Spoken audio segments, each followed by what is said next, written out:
आज की रात कुछ अलग है। आज रात हम सिर्फ आसमान नहीं देखेंगे, हम उसके पीछे छुपी एक पूरी दुनिया को समझने की कोशिश करेंगे। जब भी तुम रात में बाहर निकलते हो और ऊपर देखते हो तो तुम्हें छोटे छोटे चमकते तारे दिखाई देते हैं, लेकिन क्या तुमने कभी सोचा है कि ये तारे अकेले नहीं हैं? इन सब के पीछे छुपा है एक विशाल सिस्टम, इतना बड़ा कि हमारी सोच भी छोटी पड़ जाए। उसे कहते हैं मिल्की वे गैलेक्सी।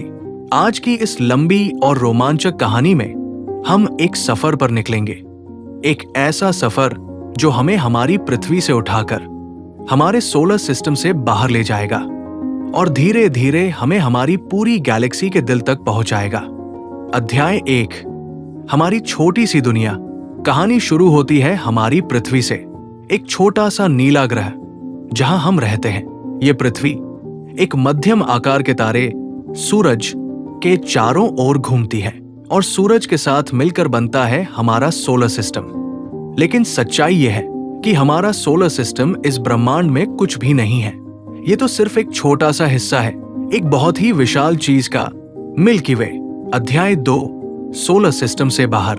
अब कल्पना करो, तुम एक स्पेसक्राफ्ट में बैठते हो और पृथ्वी से दूर जाने लगते हो। पहले तुम चांद को पार करते हो, फिर मार्स, जुपिटर, सैटर्न और धीरे धीरे पूरा सोलर सिस्टम पीछे छूट जाता है। अब तुम्हारे सामने अंधेरा है, लेकिन इस अंधेरे में भी लाखों तारे चमक रहे हैं। ये सभी तारे एक ही परिवार का हिस्सा है, हमारी गैलेक्सी का। अध्याय 3, मिल्की वे, एक घूमता हुआ ब्रह्मांड। जैसे जैसे तुम और दूर जाते हो तुम्हें एक अद्भुत दृश्य दिखता है, एक विशाल घूमता हुआ चक्र जिसकी भुजाएं स्पाइरल आर्म्स बाहर की ओर फैली हुई है। यही है मिल्की वे। इसमें अरबों तारे, गैस और धूल के बादल और अनगिनत ग्रह मौजूद हैं। सब कुछ एक अदृश्य ताकत, ग्रेविटी से जुड़ा हुआ है। ये एक कॉस्मिक सिटी की तरह है जहां हर तारा एक घर है और हर घर में शायद कोई कहानी छुपी हो। अध्याय 4, तारों का जन्म और मृत्यु। मिल्की वे सिर्फ स्थिर नहीं है, यहाँ हर समय कुछ न कुछ होता रहता है। गैस और धूल के बड़े बड़े बादलों में नए तारे जन्म लेते हैं। इन्हें नेब्यूली कहा जाता है। धीरे धीरे ये तारे बड़े होते हैं, चमकते हैं और फिर एक समय आता है जब उनका अंत होता है। कुछ तारे शांति से खत्म हो जाते हैं, लेकिन कुछ इतने शक्तिशाली विस्फोट करते हैं कि पूरी गैलेक्सी हिल जाती है। इन्हें सुपरनोवा कहते हैं। अध्याय 5, मिल्की वे का रहस्यमयी दिल। अब हमारा सफर हमें गैलेक्सी के सबसे खतरनाक और रहस्यमयी हिस्से की ओर ले जाता है। मिल्की वे के सेंटर में मौजूद है एक विशाल ब्लैक होल, सगिटेरियस ए। ये इतना शक्तिशाली है कि इसकी ग्रेविटी से कुछ भी बच नहीं सकता, यहां तक कि लाइट भी नहीं। फिर भी यही ब्लैक होल पूरी गैलेक्सी को एक साथ बांधे रखता है, जैसे कोई अदृश्य राजा अपने साम्राज्य को नियंत्रित कर रहा हो। अध्याय 6, अदृश्य दुनिया, डार्क मैटर। अब सोचो, अगर हम कहें कि मिल्की वे का ज्यादातर हिस्सा हमें दिखाई ही नहीं देता, तो इसे कहते हैं डार्क मैटर। ये न चमकता है न दिखाई देता है, लेकिन इसकी ग्रेविटी इतनी मजबूत है कि पूरी गैलेक्सी को टूटने से बचाती है। यानी हमारी गैलेक्सी का असली वजन उस चीज में छुपा है जिसे हम देख भी नहीं सकते। अध्याय 7, हमारी जगह, एक छोटा सा कोना। इतनी बड़ी गैलेक्सी में हमारी जगह क्या है? हम मिल्की वे के सेंटर में नहीं हैं। हम एक किनारे की स्पाइरल आर्म में हैं, ओरियन आर्म। हमारा सूरज एक सामान्य तारा है और पृथ्वी एक सामान्य ग्रह। लेकिन खास बात यह है कि यहीं पर जीवन है। यानी इस पूरी गैलेक्सी में अभी तक हमें सिर्फ यही जगह मिली है जहां लाइफ मौजूद है। अध्याय 8, रात का आसमान। एक झलक हमारी गैलेक्सी की। जब तुम किसी अंधेरी जगह पर जाते हो और ऊपर देखते हो तो एक हल्की सी दूधिया पट्टी दिखाई देती है। वो कोई बादल नहीं है, वो असल में मिल्की वे के अरबों तारों की रोशनी है। तुम बाहर से गैलेक्सी नहीं देख रहे, तुम उसके अंदर से उसे महसूस कर रहे हो। अध्याय 9, समय का अनंत चक्र। मिल्की वे लगातार घूम रही है और हमारा सोलर सिस्टम भी उसके साथ घूम रहा है। एक चक्कर पूरा करने में लगते हैं लगभग 22 करोड़ साल। यानी जब आखिरी बार हमने एक चक्कर पूरा किया था तब पृथ्वी पर जीवन बिल्कुल अलग था। अध्याय 10, भविष्य, एक टक्कर जो इतिहास बनाएगी। कहानी अभी खत्म नहीं हुई। दूर अंतरिक्ष में एक और गैलेक्सी है, एंड्रोमेडा, और वो धीरे धीरे हमारी ओर बढ़ रही है। अरबों साल बाद दोनों गैलेक्सीज टकराएंगी, लेकिन डरने की बात नहीं है, क्योंकि स्टार्स के बीच बहुत दूरी होती है, इसलिए टक्कर विनाशकारी नहीं होगी, बल्कि एक नई और भी बड़ी गैलेक्सी का जन्म होगा। अंत, एक सोच जो सब बदल दे। तो मिल्की वे सिर्फ एक गैलेक्सी नहीं है, ये एक कहानी है, समय, गुरुत्वाकर्षण और रहस्यों की। हम इस विशाल ब्रह्मांड में बहुत छोटे हैं, लेकिन हमारी सोच बहुत बड़ी है। जब भी अगली बार तुम आसमान की ओर देखो, तो याद रखना, तुम सिर्फ तारे नहीं देख रहे हो, तुम अपनी ही गैलेक्सी के अंदर खड़े होकर पूरे ब्रह्मांड को समझने की कोशिश कर रहे हो। मिल्की वे का स्ट्रक्चर कैसा है? बहुत डीप और डिटेल्ड एक्सप्लेनेशन। मिल्की वे का स्ट्रक्चर समझना सिर्फ एक डायग्राम देखने जैसा नहीं है, ये एक 3D डायनामिक, लगातार बदलने वाला और मल्टी लेयर्ड सिस्टम है, जो अरबों सालों में बना है और आज भी इवॉल्व हो रहा है। अगर तुम इसे सच में समझना चाहते हो, तो हमें इसके हर लेयर, हर मोशन और हर हिडन फोर्स को समझना होगा। चलो स्टेप बाय स्टेप इसे बहुत गहराई से एक्सप्लोर करते हैं। 1. Overall shape, barred spiral galaxy. Milky Way एक बार्ड स्पाइरल गैलेक्सी है। इसका मतलब बीच में एक स्ट्रेट बार, तारों की लंबी पट्टी, उससे बाहर की ओर स्पाइरल आर्म्स। ऊपर से देखने पर ये एक घूमती चक्री, पिन व्हील जैसी लगती है। साइड व्यू से ये एक पतली डिस्क और बीच में उभरा हुआ बल्ज दिखती है। Size, diameter 1,00,000 light years, thickness 1000 light years. Disc region, यानी अगर तुम लाइट की स्पीड से भी ट्रैवल करो, तो इसे पार करने में 1,00,000 साल लगेंगे। 2. गैलेक्टिक सेंटर, ग्रेविटी का पावर हाउस। मिल्की वे का सबसे इंपॉर्टेंट हिस्सा है इसका गैलेक्टिक सेंटर, यहां मौजूद है। सगिटेरियस ए, इसकी खास बातें, मास 40 लाख सूरज के बराबर, एक्सट्रीमली स्ट्रॉन्ग ग्रेविटी। आसपास के स्टार्स इसकी वजह से हाई स्पीड पर ऑर्बिट करते हैं। यहां स्पेस टाइम भी डिस्टॉर्ट हो जाता है, आइंस्टाइन की रिलेटिविटी के अनुसार। इंपॉर्टेंट, ब्लैक होल डायरेक्टली पूरी गैलेक्सी को कंट्रोल नहीं करता, लेकिन सेंटर में मास कॉन्सेंट्रेशन होने की वजह से ओवरऑल स्ट्रक्चर पर इसका इनडायरेक्ट असर पड़ता है। 3. बल्ज, डेंस और एंशिएंट कोर। गैलेक्टिक सेंटर के आसपास एक स्फेरिकल रीजन होता है। Bulge, properties, diameter 10,000 light years. Stars बहुत डेंस होते हैं, मोस्टली ओल्ड रेड स्टार्स। यहां स्टार फॉर्मेशन बहुत कम होती है क्योंकि गैस और डस्ट कम है। एनवायरनमेंट स्टेबल है। बल्ज गैलेक्सी का पुराना आर्काइव है, यहां से हमें गैलेक्सी के शुरुआती समय की जानकारी मिलती है। 4. गैलेक्टिक बार, स्ट्रक्चर का इंजन। मिल्की वे की खास पहचान है इसकी सेंट्रल बार। ये क्या करती है? स्टार्स की एलोंगेटेड, लंबी लाइन बनाती है, गैस को सेंटर की ओर फनल करती है, स्पाइरल आर्म्स के फॉर्मेशन को इन्फ्लुएंस करती है। आसान भाषा में, बार एक ट्रैफिक कंट्रोलर की तरह है, जो गैलेक्सी के अंदर मैटर के फ्लो को मैनेज करती है। रीसेंट स्टडीज के अनुसार बार धीरे धीरे इवॉल्व हो रही है और समय के साथ बड़ी हो सकती है। 5. डिस्क, गैलेक्सी का मेन बॉडी। मिल्की वे का सबसे विजिबल और एक्टिव हिस्सा है इसका डिस्क। इसमें क्या क्या होता है? Spiral arms, gas clouds, nebulae, star formation regions, planets और solar systems. Thickness, thin disc 300-400 light years, thick disc 1,000-3,000 light years. Thin disc में नए स्टार्स, ज्यादा गैस और डस्ट। थिक डिस्क में पुराने स्टार्स, कम गैस। डिस्क एक लिविंग जोन है, जहां लगातार नए स्टार्स बनते और खत्म होते रहते हैं। 6. Spiral arms, star factories. Milky Way में कई स्पाइरल आर्म्स हैं, जैसे Perseus arm, Scutum Centaurus arm, Orion arm, जहां हम हैं। स्पाइरल आर्म्स की खासियत, यहां गैस और डस्ट ज्यादा होता है, यही स्टार फॉर्मेशन जोन्स है, यहां नेबुली और यंग स्टार्स मिलते हैं। Important concept, spiral arms permanent structure नहीं है, ये डेंसिटी वेव्स की तरह बिहेव करते हैं।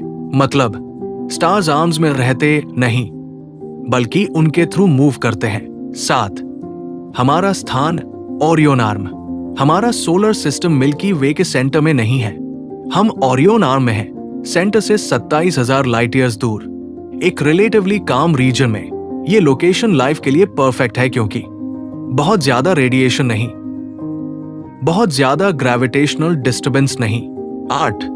Hello outer envelope. मिल्की वे के चारों ओर एक बड़ा स्फेरिकल रीजन होता है। हेलो, इसमें क्या होता है? Old stars, globular clusters, dense star groups, बहुत कम गैस। ग्लोब्यूलर क्लस्टर्स 10,000 से लेकर लाखों स्टार्स का ग्रुप, बहुत पुराने 10-12 बिलियन ईयर्स। हेलो गैलेक्सी का एंशिएंट बाउंड्री है। 9. Dark matter. Halo invisible framework. सबसे मिस्टीरियस हिस्सा है डार्क मैटर। हेलो प्रॉपर्टीज दिखाई नहीं देता, लाइट एमिट नहीं करता, लेकिन ग्रेविटी एक्सर्ट करता है। साइंटिस्ट्स ने इसे कैसे डिटेक्ट किया? स्टार्स की रोटेशन स्पीड देखकर। अगर डार्क मैटर न हो, गैलेक्सी स्टेबल नहीं रह सकती, आउटर स्टार्स बाहर निकल जाते। यानी मिल्की वे का असली मास विजिबल मैटर से कहीं ज्यादा है। 10. रोटेशन और डायनामिक्स। मिल्की वे एक डिफरेंशियल रोटेशन सिस्टम है। मतलब सेंटर के पास वाले स्टार्स तेजी से घूमते हैं, आउटर स्टार्स धीरे घूमते हैं। हमारा solar system speed 220 kilometre S, एक ऑर्बिट 225 मिलियन ईयर्स, इसे गैलेक्टिक ईयर कहते हैं। 11. इंटरैक्शन और एवोल्यूशन। मिल्की वे स्टैटिक नहीं है, ये इवॉल्व हो रही है। कैसे? छोटी गैलेक्सीज को एब्जॉर्ब करके, गैस अक्रीशन से, इंटरनल स्टार फॉर्मेशन से। फ्यूचर एंड्रोमेडा गैलेक्सी से कोलिशन 4-5 बिलियन ईयर्स बाद, इससे एक नई इलिप्टिकल गैलेक्सी बन सकती है। 12. Complete visualisation, mind map. Milky Way को ऐसे इमेजिन करो: centre black hole, bulge dense old stars, bar matter flow control, disc main active region, arm star formation, halo outer old stars, dark matter invisible support. Final समझ, deep insight.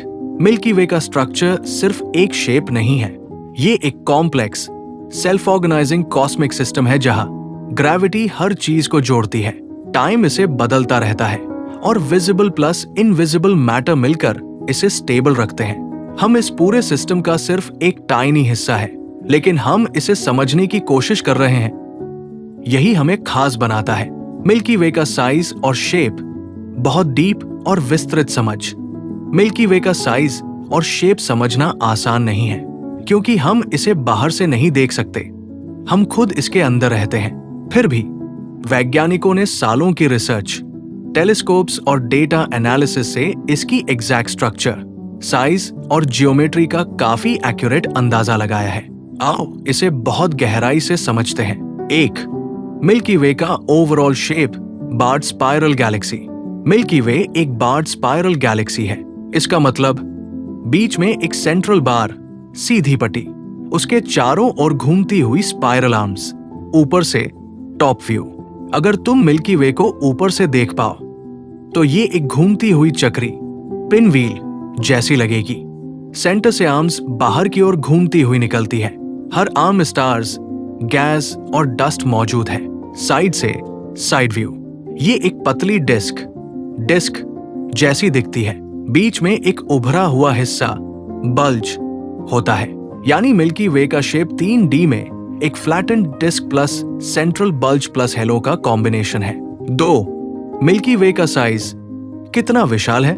Milky वे का size समझने के लिए numbers देखना जरूरी है।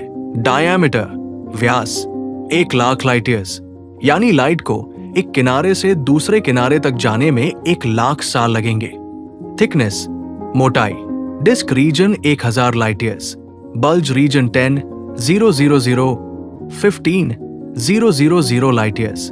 Hello size, dark matter halo 200, 0,000, 300, 0,000 light years तक फैल सकता है। यानी जो हम देखते हैं उससे मिल्की वे कहीं ज्यादा बड़ा है। 3. लाइट ईयर को समझना, साइज का असली मतलब। साइज समझने के लिए पहले लाइट ईयर समझो। एक लाइट ईयर लाइट एक साल में जितनी दूरी तय करती है 9.46 ट्रिलियन किलोमीटर। अब सोचो, 1,00,000 लाइट ईयर्स अनइमेजिनेबल डिस्टेंस। अगर तुम एयरप्लेन से जाओ 900 किलोमीटर पर आवर उदास स्माइली, पूरी गैलेक्सी पार करने में करोड़ों साल लग जाएंगे। 4. स्पाइरल आर्म्स, शेप की असली खूबसूरती। मिल्की वे की पहचान है इसकी spiral arms. Major arms, Perseus arm, Scutum Centaurus arm, Sagittarius arm, Orion arm. हमारी लोकेशन, ये आर्म्स परफेक्टली सॉलिड नहीं है, बल्कि ये डेंसिटी वेव्स है। मतलब स्टार्स आर्म्स में परमानेंटली नहीं रहते, वे आर्म्स के थ्रू गुजरते हैं, इसलिए आर्म्स हमेशा डायनामिक और बदलती रहती है। 5. सेंटर और बल्ज का शेप। मिल्की वे का सेंटर परफेक्टली गोल नहीं है। बल्ज शेप थोड़ा एलोंगेटेड, फुटबॉल जैसा, बार स्ट्रक्चर के कारण एसिमेट्रिक सेंटर में मौजूद है। सगिटेरियस ए ये पूरे इनर स्ट्रक्चर को इनडायरेक्टली इन्फ्लुएंस करता है। 6. Disc, thin versus thick structure. Milky वे का डिस्क एक यूनिफॉर्म लेयर नहीं है। 2 types, 1. Thin disc, thickness 300-400 light years, new stars, gas और डस्ट ज्यादा। 2. Thick disc, thickness 1,000-3,000 light years, old stars, कम गैस। दोनों मिलकर गैलेक्सी को लेड स्ट्रक्चर देते हैं। 7. हेलो, शेप का हिडन पार्ट। मिल्की वे का शेप सिर्फ डिस्क तक सीमित नहीं है, इसके चारों ओर एक स्फेरिकल हेलो होता है। इसमें old stars, globular clusters, dark matter. Hello Galaxy को 3D स्फेरिकल फील देता है। 8. डार्क मैटर, असली साइज का राज। मिल्की वे का सबसे बड़ा हिस्सा है इसका डार्क मैटर हेलो। ये इनविजिबल है, लेकिन गैलेक्सी के बाहर तक फैला है। विजिबल गैलेक्सी से कई गुना बड़ा है। साइंटिस्ट्स के अनुसार विजिबल मैटर 10-15%, बाकी डार्क मैटर, यानी मिल्की वे का असली साइज वही है जो हम देख भी नहीं सकते। 9. शेप स्थिर नहीं है, डायनामिक नेचर। मिल्की वे का शेप हमेशा एक जैसा नहीं रहता। क्यों? Rotation, gravitational interactions, near by galaxies का इफेक्ट। समय के साथ स्पाइरल आर्म्स बदलती है, बार ग्रो या श्रिंक हो सकती है, स्ट्रक्चर इवॉल्व होता रहता है। 10. फ्यूचर शेप, बदलने वाला है सब कुछ। मिल्की वे हमेशा ऐसी नहीं रहेगी। लगभग 4-5 बिलियन साल बाद एंड्रोमेडा गैलेक्सी से कोलिशन होगा। रिजल्ट, स्पाइरल शेप खत्म हो सकता है, नई इलिप्टिकल गैलेक्सी बन सकती है, यानी हमारी गैलेक्सी का शेप भी परमानेंट नहीं है। 11. Visualisation, mind imagination. Milky Way को ऐसे इमेजिन करो, एक पतली घूमती हुई डिस्क, बीच में ब्राइट बल्ज, सेंटर में बार, बाहर की ओर स्पाइरल आर्म्स, चारों ओर हेलो, उससे भी बाहर डार्क मैटर। ये सब मिलकर एक multi layered 3D cosmic structure बनाते हैं। फाइनल डीप इनसाइट, मिल्की वे का साइज और शेप हमें ये सिखाता है कि यूनिवर्स कितना विशाल है, हम उसमें कितने छोटे हैं, और फिर भी हम उसे समझ सकते हैं। मिल्की वे सिर्फ एक गैलेक्सी नहीं, एक लिविंग, इवॉल्विंग कॉस्मिक सिस्टम है जो समय के साथ बदल रहा है, और हम उसी के अंदर एक टाइनी पॉइंट पर खड़े हैं। सोलर सिस्टम का मिल्की वे में लोकेशन, बहुत डीप और डिटेल्ड एक्सप्लेनेशन। मिल्की वे इतनी विशाल है कि इसमें हमारी पोजीशन समझना थोड़ा मुश्किल हो सकता है, लेकिन अगर सही तरीके से समझें तो ये एक बेहद फैसिनेटिंग कॉन्सेप्ट है। हमारा सोलर सिस्टम इस गैलेक्सी के सेंटर में नहीं है, बल्कि एक खास जगह पर है, और वही जगह लाइफ के लिए परफेक्ट भी मानी जाती है। 1. ओवरऑल पोजीशन, हम कहाँ हैं गैलेक्सी में? सोलर सिस्टम मिल्की वे के सेंटर से काफी दूर है। Distance from centre 27,000 light years, यानी हम गैलेक्सी के बिल्कुल बीच में नहीं, बल्कि मिड टू आउटर रीजन में है। अगर मिल्की वे को एक गोल डिस्क माने तो सेंटर सबसे भीड़ भाड़ वाला इलाका, एज रिलेटिवली खाली, हम इन दोनों के बीच एक बैलेंस्ड जोन में रहते हैं। 2. ओरियन आर्म, हमारा कॉस्मिक एड्रेस। हमारा सोलर सिस्टम एक स्पाइरल आर्म में है, जिसे ओरियन आर्म या ओरियन स्पर कहते हैं। ये एक छोटा सा आर्म है जो 2 बड़े आर्म्स के बीच में स्थित है। Perseus arm, Sagittarius arm. इसका मतलब हम किसी मेजर आर्म के सेंटर में नहीं, बल्कि उनके बीच के कंपैरेटिवली शांत क्षेत्र में। 3. Local environment. हमारे आसपास क्या है? सोलर सिस्टम अकेला नहीं है, इसके आसपास भी कई स्टार्स और सिस्टम्स हैं। Nearby stars, Alpha Centauri system, Barnard star, Sirius, ये सभी मिल्की वे के उसी रीजन में है जहां हम हैं। इस रीजन को लोकल बबल भी कहा जाता है। गैस डेंसिटी कम है, रेडिएशन रिलेटिवली कम है, यानी हमारा आसपास का स्पेस कंपैरेटिवली सेफ और स्टेबल है। 4. गैलेक्टिक हैबिटेबल जोन, लाइफ के लिए परफेक्ट जगह। साइंटिस्ट्स के अनुसार मिल्की वे में एक खास रीजन होता है जिसे कहते हैं गैलेक्टिक हैबिटेबल जोन। ये क्यों इंपॉर्टेंट है? सेंटर के पास रेडिएशन ज्यादा, सुपरनोवा एक्सप्लोजन ज्यादा, आउटर एज, हेवी एलिमेंट्स कम, प्लैनेट्स बनने की संभावना कम। हमारा सोलर सिस्टम इन दोनों के बीच है, यानी एक परफेक्ट बैलेंस जोन में। इसी वजह से अर्थ पर लाइफ पॉसिबल हो पाई। 5. सेंटर से दूरी का इंपॉर्टेंस। मिल्की वे के सेंटर में मौजूद है सगिटेरियस ए। अगर हम इसके बहुत पास होते, ग्रेविटी डिस्टर्बेंसेस ज्यादा होते, रेडिएशन डेंजरस होता, लेकिन हमारी दूरी इतनी परफेक्ट है कि हम सेफ भी हैं और स्टेबल ऑर्बिट में भी हैं। 6. Galactic orbit. हम घूम भी रहे हैं, सोलर सिस्टम स्थिर नहीं है, ये मिल्की वे के सेंटर के चारों ओर घूम रहा है। Speed 220 kilometre S, time for one orbit 225 million years. इसे गैलेक्टिक ईयर कहते हैं। मतलब जब डायनासोर्स थे तब भी हम इसी ऑर्बिट में थे और आज भी उसी यात्रा पर हैं। 7. वर्टिकल पोजीशन, डिस्क के अंदर हमारी जगह। सोलर सिस्टम सिर्फ हॉरिजॉन्टली ही नहीं, वर्टिकली भी पोजीशन है। हम मिल्की वे के डिस्क के लगभग मिड प्लेन के पास है, थोड़ा ऊपर नीचे ऑसिलेट करते रहते हैं। ये ऑसिलेशन हर 30 मिलियन साल में होता है, यानी हम डिस्क के अंदर एक वेव लाइक मोशन में मूव करते हैं। 8. Spiral arm movement, permanent location नहीं। हम ओरियन आर्म में फिक्स्ड नहीं है, क्योंकि स्पाइरल आर्म्स डेंसिटी वेव्स है, स्टार्स उनके थ्रू मूव करते हैं। इसका मतलब कभी हम आर्म के अंदर होते हैं, कभी बाहर। हमारी लोकेशन समय के साथ बदलती रहती है। 9. डार्क मैटर का इफेक्ट हमारी पोजीशन पर। मिल्की वे का बड़ा हिस्सा डार्क मैटर से बना है। इसका असर हमारी ऑर्बिट स्टेबल रहती है, हम गैलेक्सी से बाहर नहीं निकलते। डार्क मैटर हमें इनडायरेक्टली होल्ड करके रखता है। 10. फ्यूचर लोकेशन क्या बदलेगा? आने वाले अरबों सालों में हमारी पोजीशन बदल सकती है। कारण गैलेक्सी का एवोल्यूशन, नियर बाय गैलेक्सीज का इंटरैक्शन, खासकर एंड्रोमेडा गैलेक्सी के साथ कोलिशन के बाद हमारी लोकेशन पूरी तरह बदल जाएगी। 11. Easy visualisation. इमेजिन करो, मिल्की वे को एक शहर मानो। सेंटर सबसे भीड़ भाड़ वाला एरिया, आउटर एज खाली आउटस्कर्ट्स, स्पाइरल आर्म्स रोड्स और हमारा सोलर सिस्टम एक शांत कॉलोनी में, सिटी के बीच और किनारे के बीच। Final deep insight, solar system की मिल्की वे में लोकेशन कोई रैंडम जगह नहीं है, ये एक परफेक्टली बैलेंस्ड पोजीशन है जहां लाइफ पॉसिबल है, एनवायरनमेंट स्टेबल है और हम यूनिवर्स को ऑब्जर्व कर सकते हैं। अगर हम सेंटर के पास होते या बहुत दूर होते तो शायद हम यहां होते ही नहीं। एक सोचने वाली बात, हम इस विशाल गैलेक्सी के सिर्फ एक छोटे से कोने में हैं, लेकिन फिर भी हम पूरी गैलेक्सी को समझने की कोशिश कर रहे हैं। यही साइंस की सबसे खूबसूरत बात है। सगिटेरियस ए, मिल्की वे के सेंटर का सबसे बड़ा रहस्य, बहुत डीप एक्सप्लेनेशन। मिल्की वे के बिल्कुल केंद्र में एक ऐसी चीज मौजूद है जिसे हम देख नहीं सकते, छू नहीं सकते, लेकिन उसकी ताकत इतनी ज्यादा है कि पूरी गैलेक्सी उसके प्रभाव में बंधी हुई है। ये है सगिटेरियस ए, उच्चारण सैजिटेरियस ए स्टार, एक सुपरमासिव ब्लैक होल। अब इसे बहुत गहराई से समझते हैं। 1.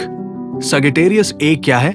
सगिटेरियस ए कोई सामान्य ऑब्जेक्ट नहीं है, ये एक ब्लैक होल है, इतना डेंस कि इसकी ग्रेविटी से लाइट भी बाहर नहीं निकल सकती, यानी इसे सीधे देखना इम्पॉसिबल है। ये मिल्की वे के सेंटर में स्थित है और पूरी गैलेक्सी के कोर का सबसे महत्वपूर्ण हिस्सा है। 2. साइज और मास कितना विशाल है? सगिटेरियस ए का साइज और मास समझना हैरान कर देने वाला है। मास 40 लाख 4 मिलियन सूरज के बराबर। इवेंट हराइजन बाउंड्री कुछ मिलियन किलोमीटर्स। लेकिन खास बात, इतना मैसिव होने के बावजूद ये स्पेस में एक बहुत छोटे रीजन में कंप्रेस्ड है। यही ब्लैक होल की असली ताकत है, बहुत ज्यादा मास बहुत कम स्पेस में। 3. ग्रेविटी, एक असीमित खिंचाव। सगिटेरियस ए की ग्रेविटी इतनी स्ट्रॉन्ग है कि आसपास के स्टार्स बहुत तेज स्पीड से इसके चारों ओर घूमते हैं। कुछ स्टार्स की स्पीड थाउजेंड्स ऑफ किलोमीटर है। साइंटिस्ट्स ने इन स्टार्स की मोशन देखकर ही इस ब्लैक होल की प्रेजेंस कंफर्म की। यानी हमने ब्लैक होल को नहीं देखा, हमने उसके इफेक्ट को देखा। 4.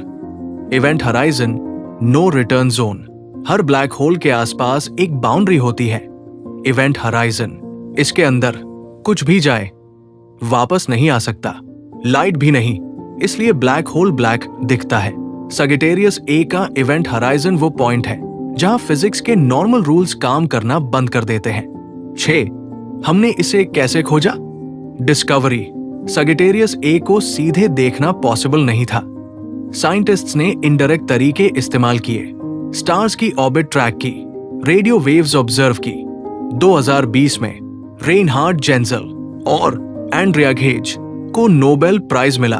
उन्होंने साबित किया कि मिल्की वे के सेंटर में एक सुपरमासिव ब्लैक होल है। 7. First image, historic moment. 2022 में पहली बार सगिटेरियस ए की इमेज कैप्चर की गई।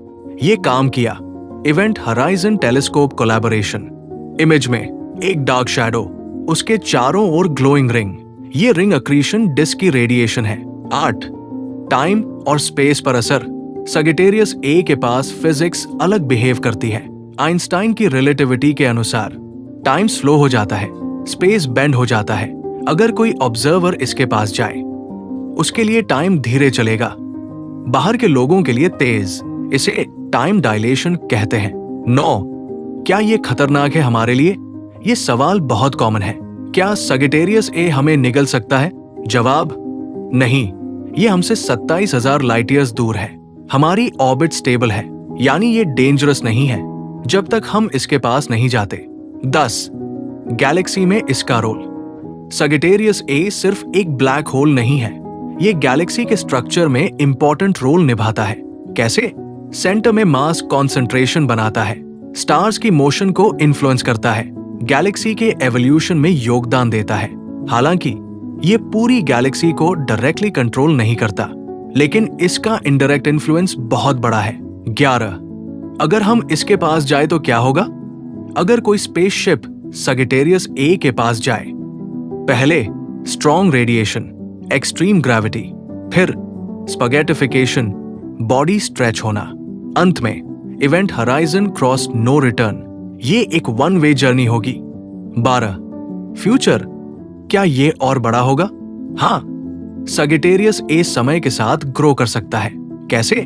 गैस एब्जॉर्ब करके, स्टार्स को खींचकर, कोलिजन से। फ्यूचर में ये और मैसिव बन सकता है। 13. इजी एनालॉजी समझने के लिए। सगिटेरियस ए को ऐसे इमेजिन करो जैसे एक बहुत गहरा भंवर, व्हर्लपूल, जो अपने आसपास की हर चीज को खींच रहा है, लेकिन ये पानी में नहीं, स्पेस टाइम में बना हुआ है। Final deep insight. सगिटेरियस ए हमें ये सिखाता है कि यूनिवर्स में ऐसी ताकतें हैं जिन्हें हम सीधे नहीं देख सकते, लेकिन उनके प्रभाव से हम उन्हें समझ सकते हैं। ये सिर्फ एक ब्लैक होल नहीं, बल्कि फिजिक्स, ग्रेविटी और स्पेस टाइम का सबसे बड़ा एक्सपेरिमेंट है। सोचने वाली बात, हमारी पूरी गैलेक्सी के सेंटर में एक अंधेरा रहस्य छुपा है और हम उससे हजारों लाइट ईयर्स दूर बैठकर उसे समझने की कोशिश कर रहे हैं। यही साइंस की असली खूबसूरती है। मिल्की वे में कितने स्टार्स हैं? डीप और डिटेल्ड एक्सप्लेनेशन। मिल्की वे में स्टार्स की गिनती करना आसान काम नहीं है, क्योंकि हम किसी मैदान में रखी गेंदों की तरह इन्हें गिन नहीं सकते। हम खुद इसी गैलेक्सी के अंदर रहते हैं और हमारे सामने गैस, धूल, डस्ट और दूरी की इतनी बड़ी सीमाएं हैं कि हर स्टार को इंडिविजुअली देख पाना लगभग इम्पॉसिबल है। फिर भी साइंटिस्ट्स ने अलग अलग मेथड से इसका एक स्ट्रॉन्ग एस्टिमेट निकाला है। 1. कुल स्टार्स की संख्या। कितना बड़ा आंकड़ा? मिल्की वे में लगभग 100 बिलियन से 400 बिलियन स्टार्स, यानी 10,000 करोड़ से 40,000 करोड़। ये रेंज इसलिए है क्योंकि सभी स्टार्स क्लियरली विजिबल नहीं है। बहुत सारे फेंट, कम चमक वाले स्टार्स डिटेक्ट करना मुश्किल है। यानी हमारी गैलेक्सी में स्टार्स की संख्या पृथ्वी के सभी समुद्र तटों के रेत के कणों से भी ज्यादा हो सकती है। 2. स्टार्स को गिनते कैसे हैं? Scientific methods. साइंटिस्ट्स सीधे स्टार्स को नहीं गिनते, बल्कि इनडायरेक्ट मेथड्स यूज करते हैं। ल्यूमिनोसिटी मेथड, गैलेक्सी की टोटल ब्राइटनेस मेजर की जाती है, फिर एवरेज स्टार ब्राइटनेस से डिवाइड किया जाता है। इससे टोटल स्टार काउंट का अंदाजा मिलता है। बी. मास कैलकुलेशन, गैलेक्सी का टोटल मास कैलकुलेट किया जाता है, फिर एवरेज स्टार मास से तुलना की जाती है। इससे एस्टिमेट मिलता है कि कितने स्टार्स हो सकते हैं। सी. स्टार डेंसिटी सैंपलिंग, कुछ रीजन्स में स्टार्स की डेंसिटी मेजर की जाती है, फिर पूरे गैलेक्सी पर एक्सट्रैपोलेट किया जाता है। ये स्टैटिस्टिकल मेथड होता है। 3. सारे स्टार्स एक जैसे नहीं होते। मिल्की वे में स्टार्स कई प्रकार के होते हैं। रेड ड्वार्फ्स सबसे ज्यादा कॉमन, छोटे और ठंड, बहुत लंबे समय तक जीवित रहते हैं। मिल्की वे के ज्यादातर स्टार्स यही है। येलो स्टार्स जैसे हमारा सन, मीडियम साइज और टेम्परेचर, लाइफ सपोर्ट करने वाले प्लैनेट्स अक्सर इनके आसपास होते हैं। ब्लू जायंट्स बहुत बड़े और बहुत गर्म, बहुत ब्राइट, लेकिन short life span. White dwarfs बटा न्यूट्रॉन स्टार्स, डेड स्टार्स के रेमनेंट्स, बहुत डेंस। 4. स्टार्स कहां ज्यादा है? डिस्ट्रीब्यूशन, मिल्की वे में स्टार्स इवनली स्प्रेड नहीं है। सबसे ज्यादा स्टार्स गैलेक्टिक सेंटर और बल्ज में, कम स्टार्स आउटर रीजन्स और हेलो में। सेंटर के पास स्टार्स इतने डेंस होते हैं कि आसमान हमेशा चमकदार रहेगा। आउटर रीजन जहां हम हैं, स्टार्स रिलेटिवली दूर दूर है, इसलिए रात में आसमान डार्क दिखता है। 5. हमारा सन कितना खास है? हमारा सन एक सामान्य स्टार है, मिल्की वे के अरबों स्टार्स में से सिर्फ एक। लेकिन खास बात, इसके आसपास लाइफ मौजूद है, यानी क्वांटिटी नहीं, कंडीशंस मैटर करती है। 6. क्या हर स्टार के पास प्लैनेट होते हैं? रीसेंट डिस्कवरीज के अनुसार मिल्की वे में प्लैनेट्स की संख्या स्टार से भी ज्यादा हो सकती है, मतलब अरबों खरबों प्लैनेट्स, और शायद कहीं लाइफ भी। 7. स्टार्स बनते और खत्म भी होते हैं। मिल्की वे स्टैटिक नहीं है, यहाँ नए स्टार्स बनते रहते हैं। नेब्यूली में पुराने स्टार्स खत्म होते रहते हैं, यानी टोटल काउंट समय के साथ बदलता रहता है। 8. हिडन स्टार्स जो हमें दिखते नहीं। मिल्की वे के बहुत सारे स्टार्स डस्ट के पीछे छुपे हैं, बहुत फेंट है या इंफ्रारेड में ही दिखाई देते हैं, इसलिए एक्चुअल नंबर एस्टिमेट से भी ज्यादा हो सकता है। 9. एक आसान कल्पना, माइंड ब्लोइंग विजुअलाइजेशन। कल्पना करो, अगर तुम हर सेकंड एक स्टार गिनो तो 100 बिलियन स्टार्स गिनने में 3000 साल से भी ज्यादा लग जाएंगे।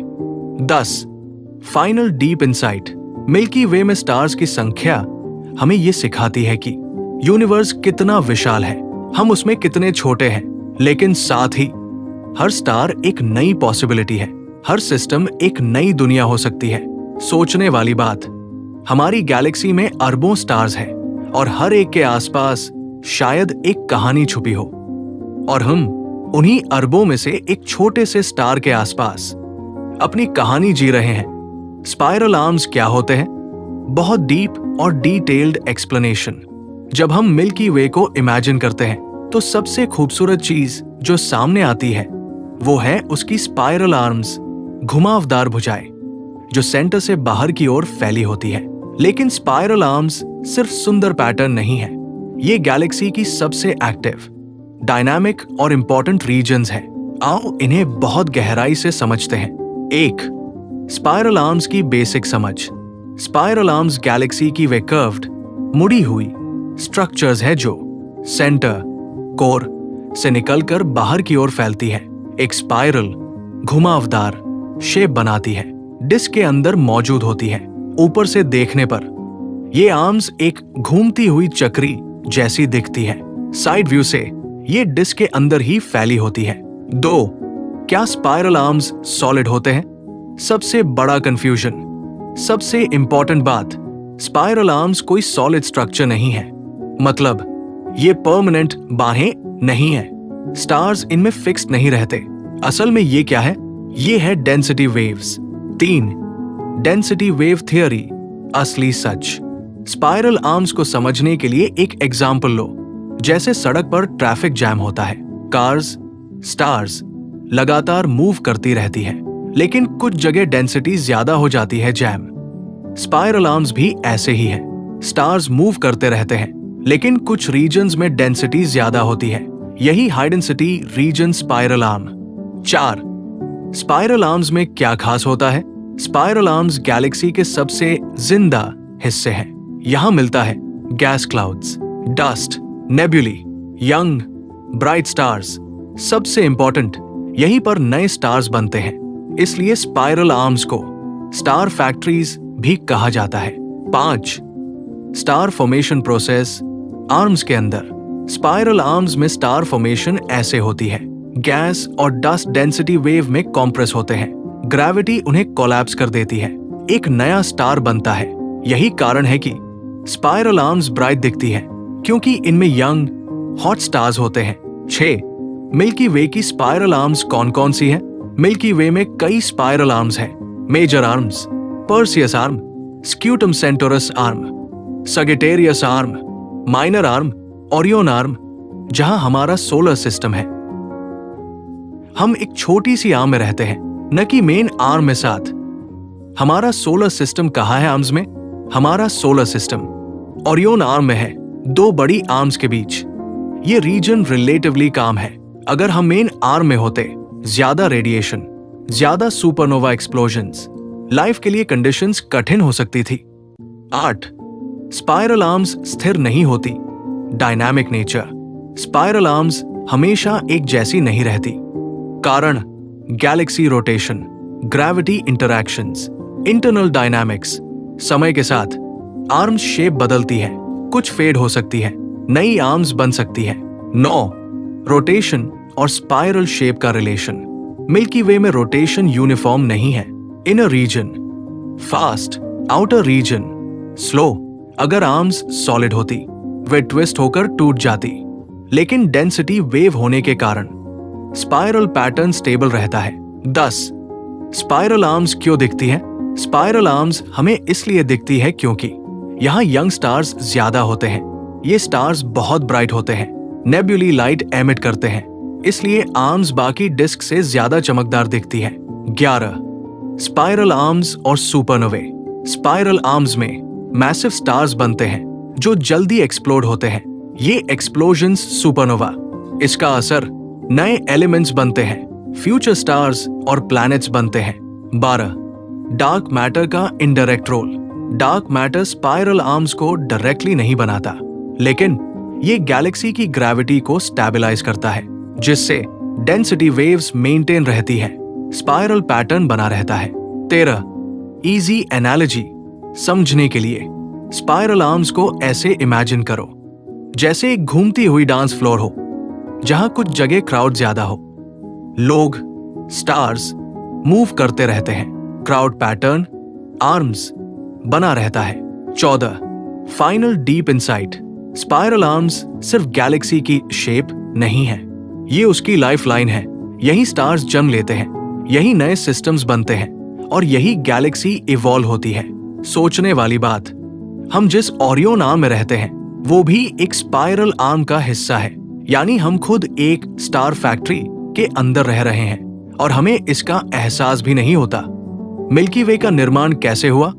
बहुत डीप, लंबा और स्टेप बाय स्टेप एक्सप्लेनेशन।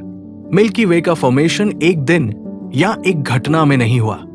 ये एक लंबी, जटिल और अरबों सालों तक चलने वाली प्रक्रिया है। आज जो गैलेक्सी हमें एक सुंदर स्पाइरल स्ट्रक्चर के रूप में दिखती है, वो असल में काउंटलेस छोटे छोटे इवेंट्स, कोलिशंस और ग्रेविटेशनल प्रोसेसेस का रिजल्ट है। आओ इस पूरी कॉस्मिक कहानी को शुरुआत से लेकर आज तक बहुत गहराई से समझते हैं। 1. शुरुआत, बिग बैंग के बाद की दुनिया। सब कुछ शुरू हुआ लगभग 13.8 बिलियन साल पहले। बिग बैंग के बाद यूनिवर्स बहुत गर्म और डेंस था, धीरे धीरे एक्सपैंड होने लगा। कूलिंग शुरू हुई, शुरुआत में सिर्फ हाइड्रोजन और हीलियम गैस थी, कोई स्टार्स या गैलेक्सीज नहीं थी। 2. गैस क्लाउड्स का बनना, प्रिमोर्डियल क्लाउड्स। जैसे जैसे यूनिवर्स ठंडा हुआ, गैस ने बड़े बड़े क्लाउड्स, नेबुली बनाना शुरू किया। लेकिन ये क्लाउड्स इवनली स्प्रेड नहीं थे। कुछ रीजन्स में डेंसिटी ज्यादा थी। यहीं से शुरू हुआ ग्रेविटी का खेल। 3. ग्रेविटी का असर, कोलैप्स और क्लम्पिंग। जहां डेंसिटी ज्यादा थी वहां ग्रेविटी स्ट्रांग हुई, गैस इनवर्ड कोलैप्स होने लगी। रिजल्ट, छोटे छोटे क्लम्प्स बने। ये क्लम्प्स बाद में प्रोटोगैलेक्सीज बने। यानी मिल्की वे एक ही बार में नहीं बनी, बल्कि छोटे सिस्टम्स के जुड़ने से बनी। 4. पहले स्टार्स का जन्म, फर्स्ट जेनरेशन स्टार्स। जब गैस क्लाउड्स कोलैप्स हुए, उनमें टेम्परेचर और प्रेशर बढ़ा, न्यूक्लियर फ्यूजन शुरू हुई और बने पहले स्टार्स, पॉपुलेशन 3 स्टार्स। ये स्टार्स बहुत मैसिव थे, शॉर्ट लिव थे और सुपरनोवा में एक्सप्लोड हो गए। 5.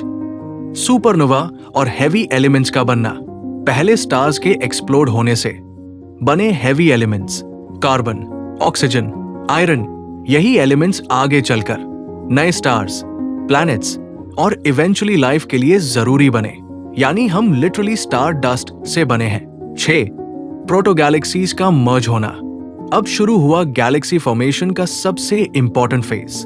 छोटे छोटे स्टार सिस्टम्स और गैस क्लाउड्स आपस में टकराकर मर्ज होने लगे। इस प्रोसेस को कहते हैं हायरार्कियल फॉर्मेशन। धीरे धीरे एक बड़ा रोटेटिंग सिस्टम बना। यही मिल्की वे का शुरुआती रूप था। 7. रोटेशन और डिस्क का बनना। जब मैटर एक जगह इकट्ठा हुआ, एंगुलर मोमेंटम के कारण सिस्टम घूमने लगा और फ्लैटन होकर डिस्क बन गया। यही डिस्क आज की मिल्की वे का मेन स्ट्रक्चर है। 8. बल्ज और हेलो का निर्माण। गैलेक्सी के अलग अलग पार्ट्स अलग समय पर बने। बल्ज जल्दी बना, ओल्ड स्टार से भरा। Halo outer region, globular clusters, बहुत पुराने स्टार्स। ये मिल्की वे के सबसे एंशिएंट पार्ट्स है। 9. बार और स्पाइरल आर्म्स का विकास। समय के साथ गैलेक्सी में इंटरनल इंस्टेबिलिटीज आई और बना सेंट्रल बार। फिर डेंसिटी वेव्स की वजह से स्पाइरल आर्म्स डेवलप हुई। ये आर्म्स आज भी इवॉल्व हो रही है। 10. Continuous growth. अभी भी बन रही है गैलेक्सी। मिल्की वे का फॉर्मेशन खत्म नहीं हुआ है। आज भी छोटे गैलेक्सीज एब्जॉर्ब हो रहे हैं, गैस अक्रीट हो रही है, नए स्टार्स बन रहे हैं। एग्जाम्पल, सगिटेरियस ड्वार्फ गैलेक्सी को मिल्की वे एब्जॉर्ब कर रही है। 11. सेंटर में ब्लैक होल का बनना।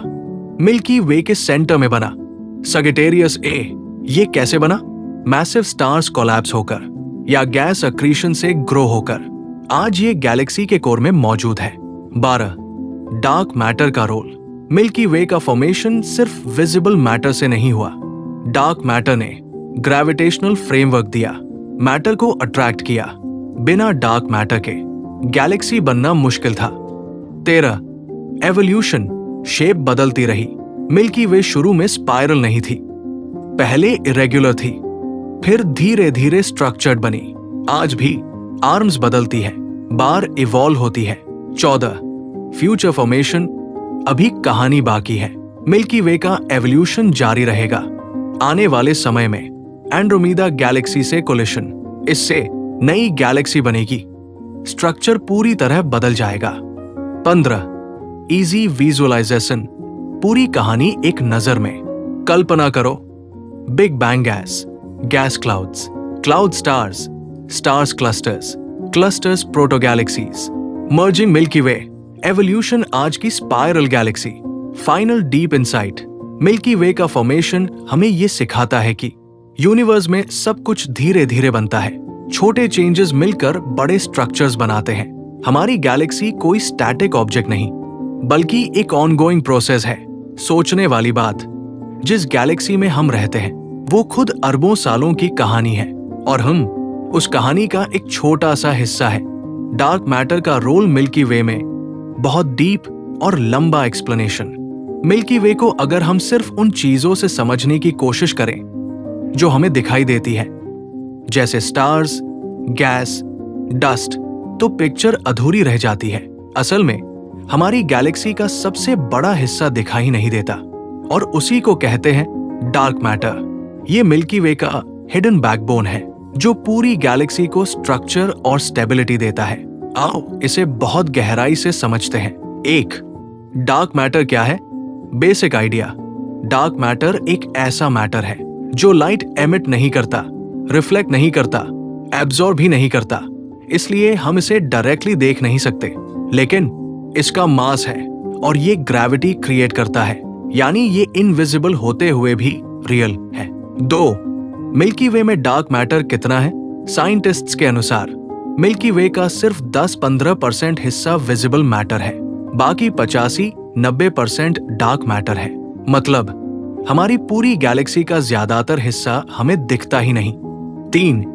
Dark matter halo invisible structure. Milky वे के चारों ओर एक बहुत बड़ा डार्क मैटर हेलो फैला हुआ है। ये स्फेरिकल शेप में होता है, गैलेक्सी के विजिबल डिस्क से कई गुना बड़ा होता है। साइज 200,000 से 300,000 लाइट ईयर्स तक, यानी जो गैलेक्सी हम देखते हैं वो सिर्फ उसका छोटा सा हिस्सा है। 4. ग्रेविटी और स्टेबिलिटी सबसे बड़ा रोल। डार्क मैटर का सबसे इंपॉर्टेंट काम है गैलेक्सी को स्टेबल रखना। प्रॉब्लम, अगर डार्क मैटर न हो, आउटर स्टार्स बहुत तेजी से घूम रहे हैं, विजिबल मास उनकी ग्रेविटी को होल्ड नहीं कर सकता। रिजल्ट, स्टार्स बाहर निकल जाते। रियलिटी, स्टार स्टेबल ऑर्बिट में है। कंक्लूजन, कोई इनविजिबल मास उन्हें पकड़ कर रख रहा है डार्क मैटर। 5. रोटेशन कर्व सबसे बड़ा प्रूफ। साइंटिस्ट्स ने मिल्की वे के स्टार्स की स्पीड मेजर की। एक्सपेक्टेड सेंटर से दूर जाने पर स्पीड कम होनी चाहिए, लेकिन मिला स्पीड लगभग कांस्टेंट है। इसे कहते हैं फ्लैट रोटेशन कर्व। इसका मतलब आउटर रीजन्स में भी एक्स्ट्रा मास मौजूद है। वही है डार्क मैटर। 6. गैलेक्सी फॉर्मेशन में रोल। मिल्की वे का फॉर्मेशन डार्क मैटर के बिना पॉसिबल नहीं था। कैसे? डार्क मैटर ने ग्रेविटेशनल फ्रेमवर्क दिया, गैस और नॉर्मल मैटर को अट्रैक्ट किया। रिजल्ट, स्टार्स और गैलेक्सीज बन पाई, यानी dark matter foundation, visible matter building. 7. Structure को शेप देना। मिल्की वे का शेप स्पाइरल स्ट्रक्चर स्टेबल है। डार्क मैटर ग्रेविटी प्रोवाइड करता है, डेंसिटी वेव्स को सस्टेन करता है, जिससे स्पाइरल आर्म्स बनी रहती है, गैलेक्सी कोलैप्स नहीं होती। 8.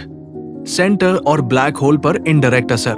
मिल्की वे के सेंटर में है सजिटेरियस ए।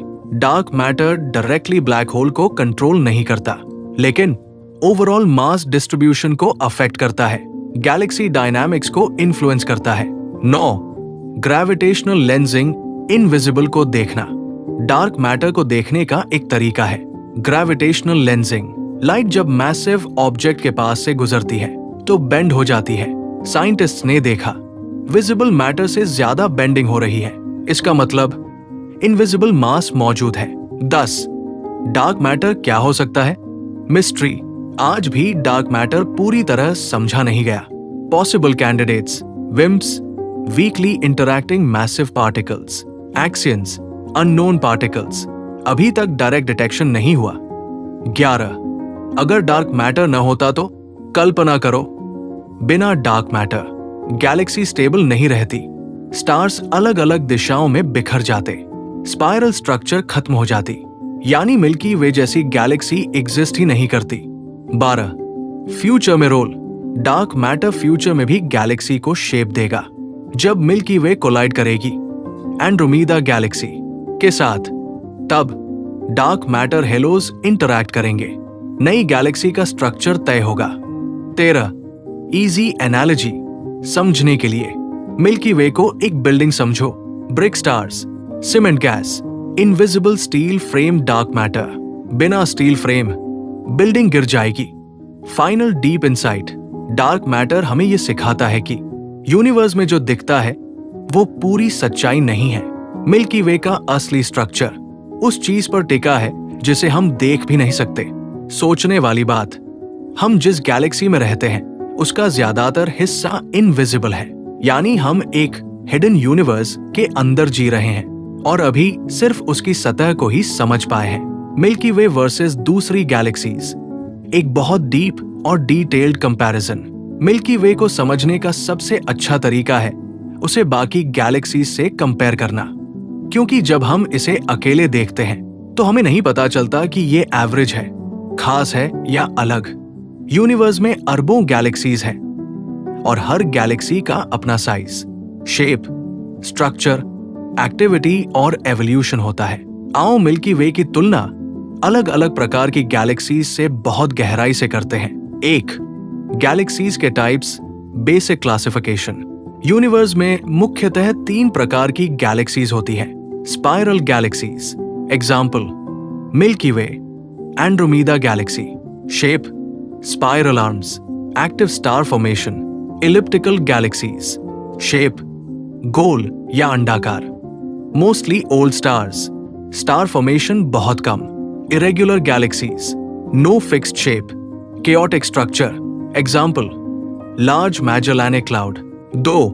Size comparison, milky way versus others. Milky way diameter 1,00,000 light years, stars 100-400 billion. Andromeda galaxy milky way से बड़ी, diameter 220,000 light years, stars 1 trillion, यानी एंड्रोमेडा मिल्की वे से 2x बड़ी। ड्वार्फ गैलेक्सीज बहुत छोटी, स्टार्स कुछ मिलियन, मिल्की वे इनके मुकाबले जायंट है। Giant elliptical galaxies, diameter millions of light years, stars trillions, ये मिल्की वे से कई गुना बड़ी हो सकती है। 3. शेप और structure comparison. Milky way barred spiral, clear arms plus disc plus bulge. Elliptical, no arms, smooth shape, random star motion. Irregular, कोई fixed pattern नहीं, disturbed structure. Conclusion, milky way structure wise organised category में आती है। 4. Star formation rate, तारों का जन्म। Milky way moderate star formation, 1-3 stars पर year. Star burst galaxies बहुत हाई रेट, हंड्रेड्स स्टार्स पर ईयर। मिल्की वे कंपैरेटिवली काम है। Elliptical galaxies almost no star formation, ये डेड गैलेक्सीज मानी जाती। 5. Black hole comparison. Milky way centre Sagittarius A, mass 4 million suns. Other galaxies, कुछ galaxies में black holes, billions of solar masses, यानी milky वे का black hole medium category में आता है। 6. Dark matter comparison. हर गैलेक्सी में डार्क मैटर होता है। Milky way 85-90% dark matter. Other galaxies similar या कभी कभी ज्यादा। डार्क मैटर यूनिवर्सल फीचर है। 7. हैबिटेबिलिटी, लाइफ के लिए suitable. Milky way stable region, Orion arm, moderate radiation, life possible. Star burst galaxies बहुत ज्यादा रेडिएशन, लाइफ मुश्किल। Elliptical, no new stars, less chance. Milky way life के लिए best candidates में से है। 8. Evolution stage comparison. Milky way mature galaxy, stable structure, irregular, evolving, unstable. Elliptical, final stage, no major changes. 9. Interaction और collision. Milky way future collision with Andromeda galaxy. Other galaxies लगातार collisions, mergers common. Galaxy evolution का major factor है। 10. Local group comparison. Milky वे अकेली नहीं है, ये एक group का हिस्सा है, लोकल ग्रुप। इसमें milky way, Andromeda, dwarf galaxies. Milky वे इस ग्रुप की लार्जेस्ट गैलेक्सीज में से एक है। 11. इजी एनालॉजी, समझने के लिए गैलेक्सीज को सिटीज मानो। Milky way well organised city, elliptical old quiet town, irregular chaotic slum, giant galaxies mega cities. 12. Final deep insight. Milky way ना तो सबसे बड़ी है ना सबसे छोटी, ये एक बैलेंस्ड, स्टेबल और स्ट्रक्चर्ड गैलेक्सी है। यही बैलेंस इसे खास बनाता है। सोचने वाली बात, यूनिवर्स में अरबों गैलेक्सीज है, लेकिन हम एक ऐसी गैलेक्सी में रहते हैं जहां लाइफ पॉसिबल है, और ये कोई छोटी बात नहीं है। एंड्रोमेडा गैलेक्सी के साथ मिल्की वे की भविष्य में टक्कर, एक डीप और डिटेल्ड कहानी। हमारी अपनी मिल्की वे अभी शांत और स्टेबल दिखती है, लेकिन सच ये है कि ये हमेशा ऐसी नहीं रहने वाली। दूर अंतरिक्ष में एक और विशाल गैलेक्सी एंड्रोमेदा लगातार हमारी ओर बढ़ रही है और आने वाले अरबों सालों में ये दोनों गैलेक्सीज एक ऐसी कॉस्मिक घटना में शामिल होंगी जिसे हम गैलेक्टिक कोलिशन कहते हैं। दो दिग्गज आमने सामने, मिल्की वे और एंड्रोमेदा, दोनों ही स्पाइरल गैलेक्सीज हैं और दोनों अपने अपने डार्क मैटर हेलोज के साथ स्पेस में घूम रही है। डिस्टेंस अभी 2.5 मिलियन लाइट ईयर्स। मूवमेंट, एंड्रोमेदा हमारी ओर 110 किलोमीटर एस की स्पीड से आ रही है। यानी ये कोई हाइपोथेटिकल बात नहीं है, ये कोलिशन पहले से ही शुरू हो चुका है, बस बहुत स्लो स्केल पर। कब होगी टक्कर? टाइमलाइन, ये इवेंट तुरंत नहीं होने वाला। लगभग 4-5 बिलियन साल बाद दोनों गैलेक्सीज एक दूसरे के बहुत करीब आ जाएंगी। फिर पहली क्लोज पास, निकटतम गुजरना, ग्रेविटेशनल डिस्टॉर्शन शुरू। अगले कुछ बिलियन साल, multiple passes, merging process. Final result 6-7 billion साल, एक नई गैलेक्सी का निर्माण। टक्कर कैसे होगी? ये क्रैश नहीं, डांस है। जब हम कोलिशन सुनते हैं तो लगता है सब कुछ टकराकर नष्ट हो जाएगा, लेकिन गैलेक्सी कोलिशन अलग होती है। कारण, स्टार्स के बीच डिस्टेंस बहुत ज्यादा होता है। रिजल्ट, स्टार्स रेयरली टकराते हैं, गैलेक्सीज एक दूसरे के थ्रू गुजरती है। इसे बेहतर समझो, ये कार क्रैश नहीं बल्कि स्लो मोशन कॉस्मिक डांस है। ग्रेविटेशनल केओस, स्ट्रक्चर का टूटना। जैसे ही गैलेक्सीज पास आएंगी, उनकी ग्रेविटी स्पाइरल आर्म्स को डिस्टॉर्ट करेगी, स्टार्स की ऑर्बिट्स बदल जाएंगी, गैस क्लाउड्स कॉम्प्रेस होंगे। परिणाम, लॉन्ग टाइडल टेल्स, लंबी स्ट्रीम्स ऑफ स्टार्स बनेंगी। गैलेक्सी का शेप बदलने लगेगा। स्टार फॉर्मेशन का एक्सप्लोजन। कोलिशन के दौरान एक इंटरेस्टिंग चीज होगी, गैस क्लाउड्स आपस में टकराएंगे, कंप्रेशन बढ़ेगा। Result, massive star formation, starburst phase, यानी हजारों नए स्टार्स एक साथ बनेंगे। ब्लैक होल्स का मिलना दोनों गैलेक्सीज के सेंटर्स में है। सगिटेरियस ए, मिल्की वे, एंड्रोमेदा का सुपरमासिव ब्लैक होल। जब गैलेक्सीज मर्ज होंगी, ये दोनों ब्लैक होल्स भी एक दूसरे के करीब आएंगे और इवेंचुअली मर्ज हो सकते हैं। ये इवेंट ग्रेविटेशनल वेव्स पैदा करेगा। हमारे सोलर सिस्टम पर असर। सबसे इंटरेस्टिंग सवाल, क्या अर्थ बच जाएगी? जवाब, डायरेक्ट कोलिशन का चांस बहुत कम है, लेकिन हमारा सोलर सिस्टम नई ऑर्बिट में जा सकता है, गैलेक्सी के आउटर रीजन में शिफ्ट हो सकता है या फिर इंटरगैलेक्टिक स्पेस की ओर भी जा सकता है। लेकिन ध्यान रहे, ये सब बिलियंस ऑफ ईयर्स बाद होगा और तब तक सन खुद भी बदल चुका होगा। नई गैलेक्सी का जन्म, जब मर्जिंग पूरी हो जाएगी, रिजल्ट होगा एक नई बड़ी गैलेक्सी। साइंटिस्ट्स इसे कभी कभी कहते हैं मिल्कोमेरा। इसकी प्रॉपर्टीज, स्पाइरल शेप खत्म हो सकती है, इलिप्टिकल गैलेक्सी बन सकती है। डार्क मैटर हेलोज की भूमिका इस पूरी प्रोसेस में विजिबल मैटर से ज्यादा इंपॉर्टेंट होंगे। दोनों गैलेक्सीज के डार्क मैटर हेलोज ये पहले इंटरैक्ट करेंगे, मर्जिंग प्रोसेस को कंट्रोल करेंगे। यानी कोलिशन सिर्फ स्टार्स का नहीं बल्कि इनविजिबल स्ट्रक्चर्स का भी होगा। एक आसान कल्पना, इसे ऐसे इमेजिन करो, दो बहुत बड़े धीरे धीरे घूमते हुए पानी के भंवर जो पास आते हैं, ओवरलैप करते हैं और फिर मिलकर एक नया बड़ा भंवर बना लेते हैं। फाइनल डीप इनसाइट, मिल्की वे और एंड्रोमेदा की टक्कर हमें ये सिखाती है कि यूनिवर्स में कुछ भी परमानेंट नहीं है, इवन गैलेक्सीज भी बदलती है। आज जो स्टेबल दिख रहा है वो फ्यूचर में पूरी तरह बदल सकता है। सोचने वाली बात, हमारी गैलेक्सी, हमारा आसमान, हमारे तारे सब एक दिन बदल जाएंगे और ये सब एक स्लो साइलेंट कॉस्मिक इवेंट का हिस्सा होगा जिसे हम आज सिर्फ कल्पना में देख सकते हैं। मिल्की वे का नाम मिल्की क्यों पड़ा? D+ कहानी के रूप में। रात का समय है, आसमान बिल्कुल साफ है और तुम ऊपर देखते हो। तुम्हें एक हल्की सी सफेद धुंधली पट्टी दिखाई देती है, जैसे किसी ने आसमान में दूध गिरा दिया हो। यही वो पल था जब इंसानों ने पहली बार इस गैलेक्सी को देखा और उसका नाम रखा मिल्की वे। कहानी की शुरुआत, प्राचीन इंसान और आसमान। हजारों साल पहले जब न टेलीस्कोप था न साइंस इतना एडवांस्ड, तभी इंसान आसमान को देखता था और सवाल पूछता था। ये सफेद पट्टी क्या है? ये बादल है या कुछ और? लोगों ने देखा कि ये पट्टी हर रात एक ही दिशा में दिखाई देती है। ये तारों से बनी लगती है, लेकिन अलग दिखती है, क्योंकि उस समय नॉलेज कम थी। लोगों ने इसे अपनी कल्पनाओं और कहानियों से समझाया। मिल्की वे नाम की असली वजह, इंग्लिश में मिल्की का मतलब होता है दूध जैसा, मिल्की अपीयरेंस।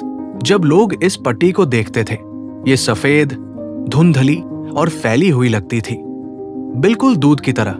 इसलिए नाम पड़ा मिल्की वे, दूध जैसा रास्ता, मिल्की पाथ। ग्रीक मिथोलॉजी की कहानी, सबसे फेमस कहानी आती है एंशिएंट ग्रीस से। एक कथा के अनुसार देवी हेरा और देवता जूस से जुड़ी कहानी है। कहते हैं जूस ने हरक्यूलिस, अपने बेटे को अमर बनाने के लिए हेरा का दूध पिलाने की कोशिश की, लेकिन हेरा ने मना कर दिया। जब हरक्यूलिस ने जबरदस्ती दूध पिया तो कुछ दूध आसमान में फैल गया और वही बन गया मिल्की वे। ग्रीक भाषा में इसे कहा गया गैलेक्सिया स्काइक्लोज, जिसका मतलब भी मिल्की सर्कल होता है। दुनिया भर में अलग अलग नाम, हर कल्चर ने इसे अपने तरीके से समझा। भारत में इसे कहा गया आकाश गंगा, मतलब आकाश में बहती हुई एक गंगा नदी।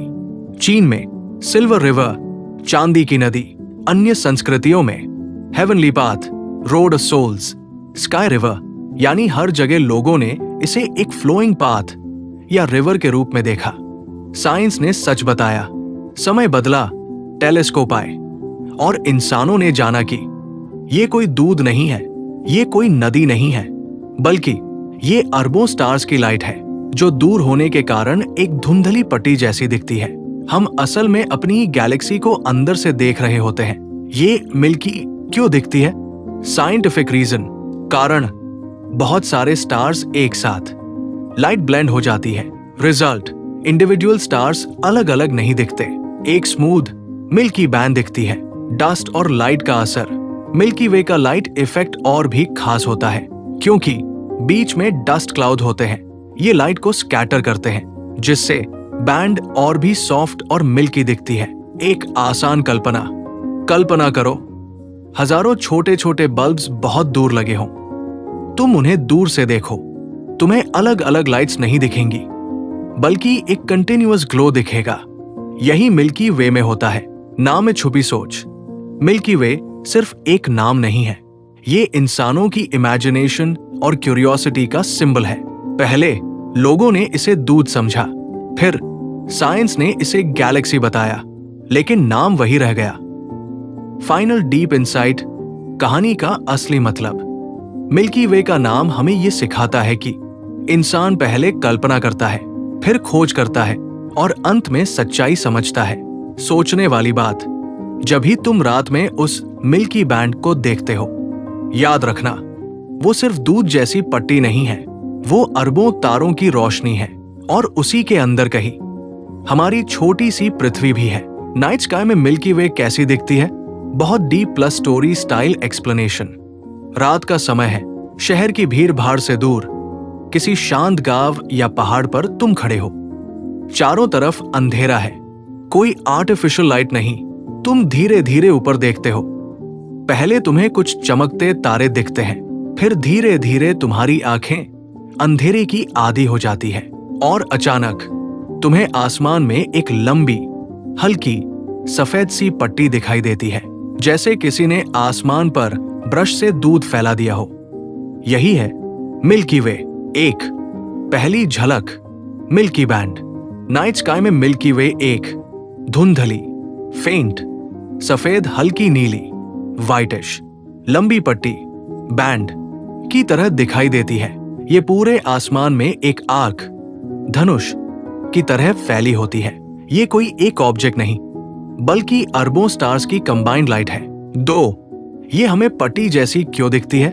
असल में मिल्की वे एक डिस्क शेप गैलेक्सी है, और हम उसके अंदर मौजूद हैं। जब हम डिस्क के अंदर से उसे देखते हैं, हमें एज ऑन व्यू मिलता है, यानी एक लाइन पट्टी जैसा शेप। जैसे अगर तुम एक किताब के अंदर बैठे हो और उसके पन्नों को साइड से देखो, तो वे एक लाइन जैसे दिखेंगे। 3, मिल्की वे के अंदर क्या क्या दिखता है? अगर आसमान बहुत साफ हो तो मिल्की वे में तुम्हें ये चीजें दिख सकती हैं। ए, डेंस स्टार क्लाउड्स। कुछ जगह ज्यादा ब्राइट दिखती है क्योंकि वहां स्टार्स की डेंसिटी ज्यादा होती है। B, dark patches, dust lanes. कुछ जगह ब्लैक या डार्क लाइंस दिखती है। ये असल में डस्ट क्लाउड होते हैं जो लाइट को ब्लॉक कर देते हैं। सी, स्लाइड कलर्स। कुछ जगह हल्का पिंक, ब्लू टिंट दिख सकता है।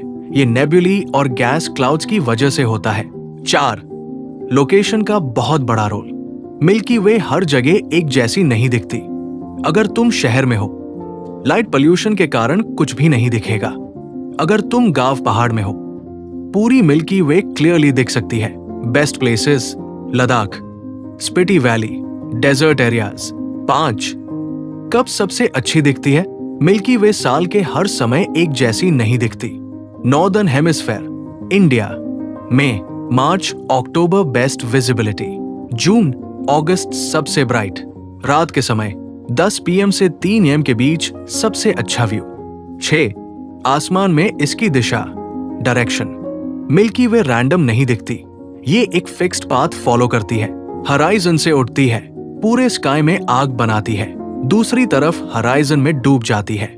ये अर्थ के रोटेशन के साथ मूव करती है। 7, आंखों से वर्सेस कैमरा से। नेकेड आई से मिल्की वे फेंट और सॉफ्ट दिखती है। कैमरा लॉन्ग एक्सपोजर से बहुत ब्राइट, कलर्स और डिटेल्स साफ दिखते हैं, इसलिए इंटरनेट फोटोज ज्यादा ड्रामेटिक लगते हैं। 8, गैलेक्सी का सेंटर सबसे ब्राइट हिस्सा। मिल्की वे का सेंटर, कोर रीजन, सबसे ब्राइट और डिटेल्ड होता है। इसमें मौजूद है सजिटेरियस ए, लेकिन हम इसे डायरेक्टली नहीं देखते, हम सिर्फ उसके आसपास का डेंस स्टार रीजन देखते हैं। 9, क्यों कभी कभी नहीं दिखती? अगर तुम्हें मिल्की वे नहीं दिख रही तो कारण हो सकते हैं light pollution, clouds, full moon, moonlight, humidity. Moonlight भी मिल्की वे को हाइड कर देती है। 10, एक आसान कल्पना, माइंड विजुअलाइजेशन। कल्पना करो तुम एक बहुत बड़े फ्लैट स्टार डिस्क के अंदर हो और चारों ओर स्टार्स फैले हैं। जब तुम साइड में देखते हो, स्टार्स की लंबी लाइन दिखती है, वही मिल्की वे है। 11, एक इमोशनल पर्सपेक्टिव। जब तुम मिल्की वे को देखते हो, तुम सिर्फ तारे नहीं देख रहे होते, तुम अपनी पूरी गैलेक्सी को देख रहे होते हो। और उस गैलेक्सी में अरबों स्टार्स हैं और उनमें से एक के आसपास हमारी अर्थ है। फाइनल डीप इनसाइट, मिल्की वे नाइट स्काई में सिर्फ एक सुंदर दृश्य नहीं है, ये हमें हमारी जगह दिखाती है, हम कितने छोटे हैं और यूनिवर्स कितना विशाल है। सोचने वाली बात, अगली बार जब तुम रात में उस मिल्की बैंड को देखो, याद रखना तुम बाहर से नहीं, अपनी ही गैलेक्सी के अंदर से उसे देख रहे हो। और यही चीज इसे और भी ज्यादा मैजिकल बनाती है। नाइट स्काई में मिल्की वे कैसी दिखती है? रात गहरी हो चुकी है, तुम किसी ऐसी जगह खड़े हो जहां शहर की रोशनी नहीं है, ना स्ट्रीट लाइट, ना नॉइज, सिर्फ सन्नाटा। ऊपर आसमान काला है, लेकिन खाली नहीं। पहले तुम्हें कुछ तारे दिखते हैं, फिर धीरे धीरे जैसे तुम्हारी आंखें अंधेरे को समझने लगती है, और तभी पूरा आसमान बदलने लगता है। एक हल्की, फैली हुई, चमकती हुई पट्टी धीरे धीरे उभरती है। यही है मिल्की वे। एक मिल्की वे की पहली झलक, एक जीवित पट्टी। नाइट स्काई में मिल्की वे कोई शार्प लाइन नहीं होती, ये एक सॉफ्ट ग्लोइंग बैंड होती है। इसकी खासियत धुंधली, अनइवन ब्राइटनेस, कुछ जगह ज्यादा ब्राइट, कुछ कम, पूरी स्काई में फैली हुई। ये स्टैटिक नहीं लगती, बल्कि ऐसा लगता है जैसे आसमान में कोई जीवित टेक्सचर हो। 2, ये पट्टी क्यों दिखती है? Deep scientific feel. हम मिल्की वे को बाहर से नहीं देख रहे, हम उसके अंदर बैठे हैं। मिल्की वे एक डिस्क है और हम उस डिस्क के बीच में हैं। जब हम साइड में देखते हैं, हमें अरबों स्टार्स एक लाइन में दिखते हैं, यही बनती है मिल्की बैंड। 3, लाइट का इल्यूजन। असल में क्या हो रहा है? मिल्की वे में अरबों स्टार्स हैं, उनकी लाइट एक साथ मिल जाती है। हमारी आंखें इंडिविजुअल स्टार्स को अलग अलग नहीं देख पाती। रिजल्ट एक स्मूथ दूधिया ग्लो, यही मिल्की अपीयरेंस है। 4, डिटेल में क्या क्या दिखता है? अगर स्काई परफेक्ट हो, अगर तुम परफेक्ट डार्क स्काई में हो, तो मिल्की वे सिर्फ एक लाइन नहीं बल्कि एक पूरी दुनिया दिखती है। Bright star clusters. कुछ जगह स्टार्स इतने ज्यादा होते हैं कि ब्राइट पैचेस दिखते हैं, जैसे छोटे छोटे glowing islands. B, dark dust lanes. बीच बीच में काली दरारें, क्रैक्स दिखती है। ये एम्प्टी स्पेस नहीं, ये डस्ट क्लाउड्स हैं जो लाइट को रोकते हैं। ये कॉन्ट्रास्ट मिल्की वे को और ड्रामेटिक बनाता है। सी, सटल कलर्स। हल्का पिंक, ब्लू, येलो टिंट। ये नेबुली और गैस रीजन्स की वजह से नेकेड आई से बहुत हल्का दिखता है, लेकिन कैमरा में क्लियर आता है। 5, गैलेक्सी का सेंटर, सबसे मेस्मराइजिंग पार्ट। मिल्की वे का सबसे ब्राइट हिस्सा है उसका सेंटर, जहां स्टार डेंसिटी बहुत ज्यादा है, उसी डायरेक्शन में मौजूद है। सजिटेरियस ए। हम ब्लैक होल नहीं देखते, हम उसके आसपास के स्टार्स की इंटेंस ब्राइटनेस देखते हैं। 6, लोकेशन मैटर्स। हर जगह सेम नहीं दिखती। अगर तुम शहर में हो, कुछ भी नहीं दिखेगा, सिर्फ कुछ ब्राइट स्टार्स। अगर तुम डार्क लोकेशन में हो, पूरी मिल्की वे दिखाई देगी। Best experience, high altitude, low humidity, no moon. 7, time के साथ मिल्की वे बदलती है। मिल्की वे स्टैटिक नहीं है। अर्थ के रोटेशन की वजह से ये धीरे धीरे मूव करती है। रात के अलग अलग समय पर इसका पोजीशन बदलता है। ऐसा लगता है जैसे पूरी गैलेक्सी आसमान में घूम रही है। 8, मून का इफेक्ट, सबसे बड़ा एनिमी। अगर मून ब्राइट है, full moon, milky way almost invisible. New moon night, best visibility. Moonlight milky way की फेंट लाइट को दबा देती है। 9, human eye versus camera reality. Naked eye, soft, dreamy, faint. Camera, long exposure, bright, detailed, colourful. इसलिए real experience photo से अलग होता है। 10, ब्रेन परसेप्शन। तुम सच में क्या देख रहे हो? जब तुम मिल्की वे देखते हो, तुम्हारा ब्रेन लाइट सिग्नल्स को कंबाइन करता है, एक कंटिन्यूअस बैंड बनाता है। लेकिन रियलिटी में हर पॉइंट एक अलग स्टार है। 11, 3D फीलिंग, फ्लैट नहीं है। मिल्की वे फ्लैट लाइन नहीं लगती, इसमें डेप्थ फील होती है। कुछ रीजन्स पास लगते हैं, कुछ दूर। ये 3D स्ट्रक्चर का इल्यूजन देता है। 12, इमोशनल एक्सपीरियंस, सबसे खास पार्ट। मिल्की वे को देखना सिर्फ साइंस नहीं है, ये एक फीलिंग है।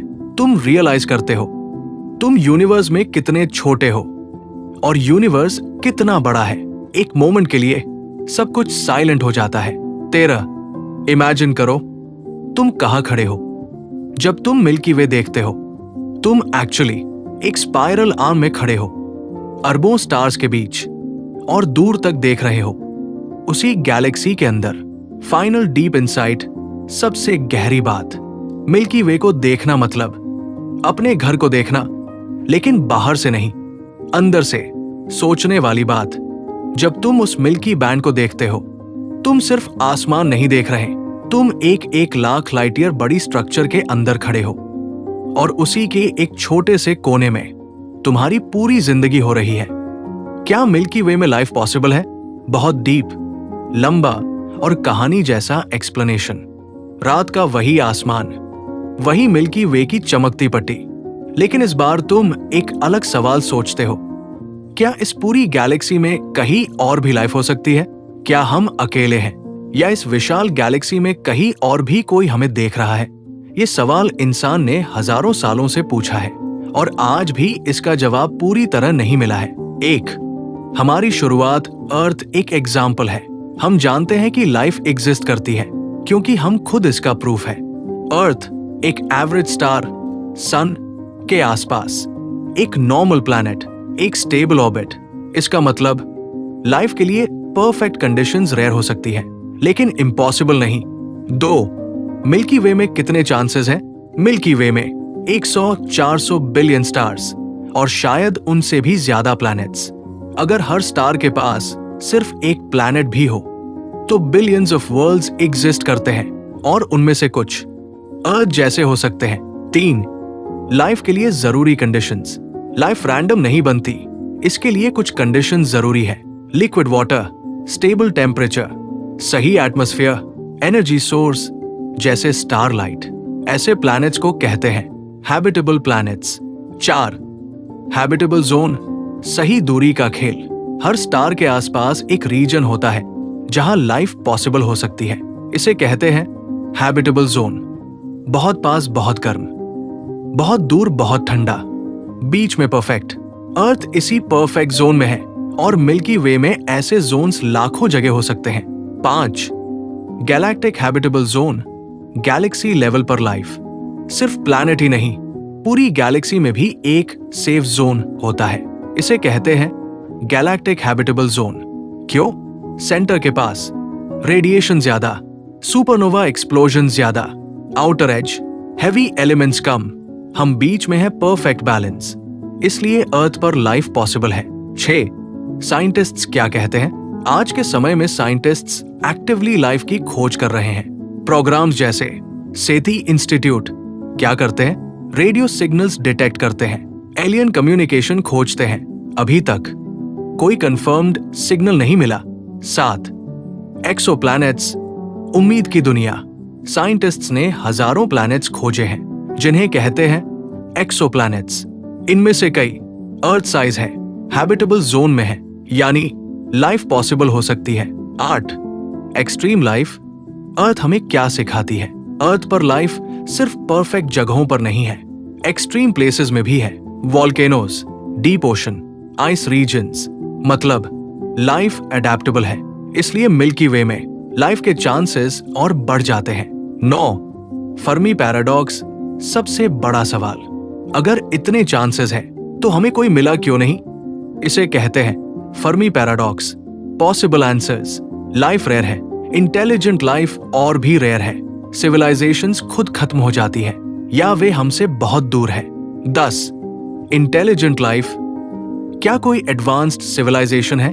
लाइफ होना एक बात है, इंटेलिजेंट लाइफ होना दूसरी। सवाल, क्या कोई सिविलाइजेशन हमसे एडवांस्ड है? क्या वे हमें ऑब्जर्व कर रहे हैं? अभी तक कोई प्रूफ नहीं। 11 मिल्की वे का स्केल, असली चैलेंज। मिल्की वे बहुत बड़ी है, 1 lakh light years wide. Communication problem, signals को आने जाने में हजारों साल लग सकते हैं, यानी लाइफ हो सकती है लेकिन हम तक उसका सिग्नल नहीं पहुंचा। 12 probability versus reality. Mathematically life possible लगती है, प्रैक्टिकली एविडेंस नहीं मिला, साइंस अभी सर्च फेज में है। 13 एक कल्पना, इमेजिन करो, कल्पना करो किसी दूर के स्टार के आसपास एक प्लैनेट है, वहां कोई स्काई देख रहा है और वही सवाल पूछ रहा है, क्या हम अकेले हैं? Final deep insight, milky Way में लाइफ पॉसिबल है या नहीं? इसका एग्जैक्ट आंसर अभी नहीं है, लेकिन इतने बड़े यूनिवर्स में इतने सारे स्टार्स और प्लैनेट्स के बीच ये मानना मुश्किल है कि हम बिल्कुल अकेले हैं। सोचने वाली बात, शायद कहीं मिल्की वे के किसी कोने में कोई और भी आसमान देख रहा हो और हमें ढूंढने की कोशिश कर रहा हो। गैलेक्सी के अंदर ब्लैक होल्स का रोल। रात के उसी शांत आसमान को इमेजिन करो, तुम मिल्की वे की चमकती पट्टी को देख रहे हो, लेकिन उस चमक के पीछे एक अंधेरा सच छुपा है। गैलेक्सी के अंदर सिर्फ तारे ही नहीं है, वहां मौजूद है ब्लैक होल्स, ऐसे ऑब्जेक्ट्स जिनकी ग्रेविटी इतनी ज्यादा है कि लाइट भी बच नहीं सकती। ये डरावने जरूर लगते हैं, लेकिन असल में ये गैलेक्सी के सबसे महत्वपूर्ण आर्किटेक्ट्स में से एक है। 1 ब्लैक होल क्या होता है?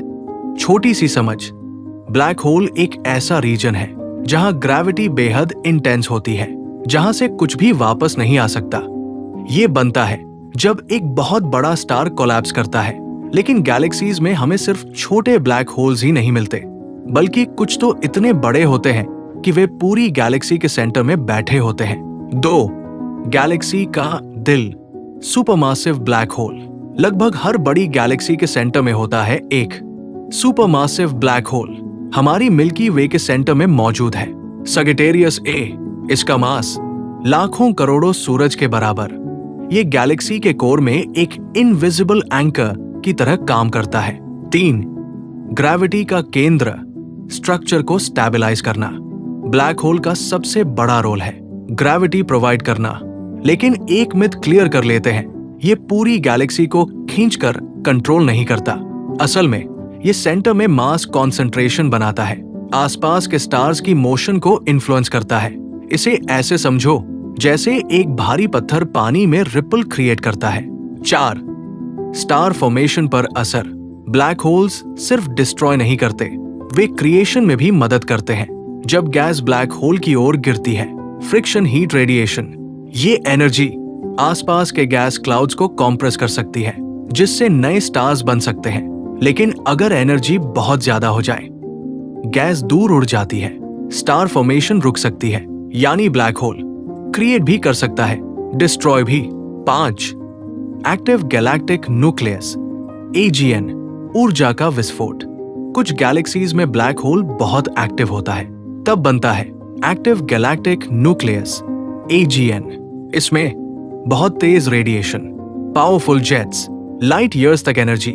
ये जेट्स गैस को दूर फेंकते हैं, गैलेक्सी एवोल्यूशन को बदल देते हैं। 6. गैलेक्सी एवोल्यूशन का डायरेक्टर। ब्लैक होल्स गैलेक्सी के एवोल्यूशन को कंट्रोल करते हैं। कैसे? स्टार फॉर्मेशन रेगुलेट करके, गैस फ्लो को कंट्रोल करके, एनर्जी फीडबैक देकर। बिना ब्लैक होल्स गैलेक्सीज बहुत अलग दिखती। 7. छोटे black holes, hidden population. Galaxy में सिर्फ एक बड़ा ब्लैक होल नहीं होता, हजारों लाखों छोटे ब्लैक होल्स भी होते हैं। Stellar black holes, neutron star remnants, ये स्टार्स के बीच घूमते रहते हैं, कभी कभी बाइनरीज बनाते हैं। 8. ग्रेविटेशनल वेव्स, स्पेस का वाइब्रेशन। जब दो ब्लैक होल्स आपस में टकराते हैं, स्पेस टाइम में वेव्स बनती है, इन्हें कहते हैं ग्रेविटेशनल वेव्स। इन्हें डिटेक्ट किया गया है लीगो द्वारा। ये यूनिवर्स के हिडन इवेंट्स का प्रूफ है। 9. डार्क मैटर से इनडायरेक्ट रिलेशन। ब्लैक होल्स और डार्क मैटर अलग है, लेकिन दोनों गैलेक्सी डायनामिक्स में रोल निभाते हैं। Black holes local effects, dark matter large scale structure. 10. Galaxy collision में रोल। जब गैलेक्सीज टकराती हैं, उनके सेंट्रल ब्लैक होल्स भी इंटरैक्ट करते हैं। एग्जाम्पल, मिल्की वे और एंड्रोमेडा गैलेक्सी। फ्यूचर में दोनों ब्लैक होल्स मर्ज हो सकते हैं। 11. क्या ब्लैक होल खतरनाक है?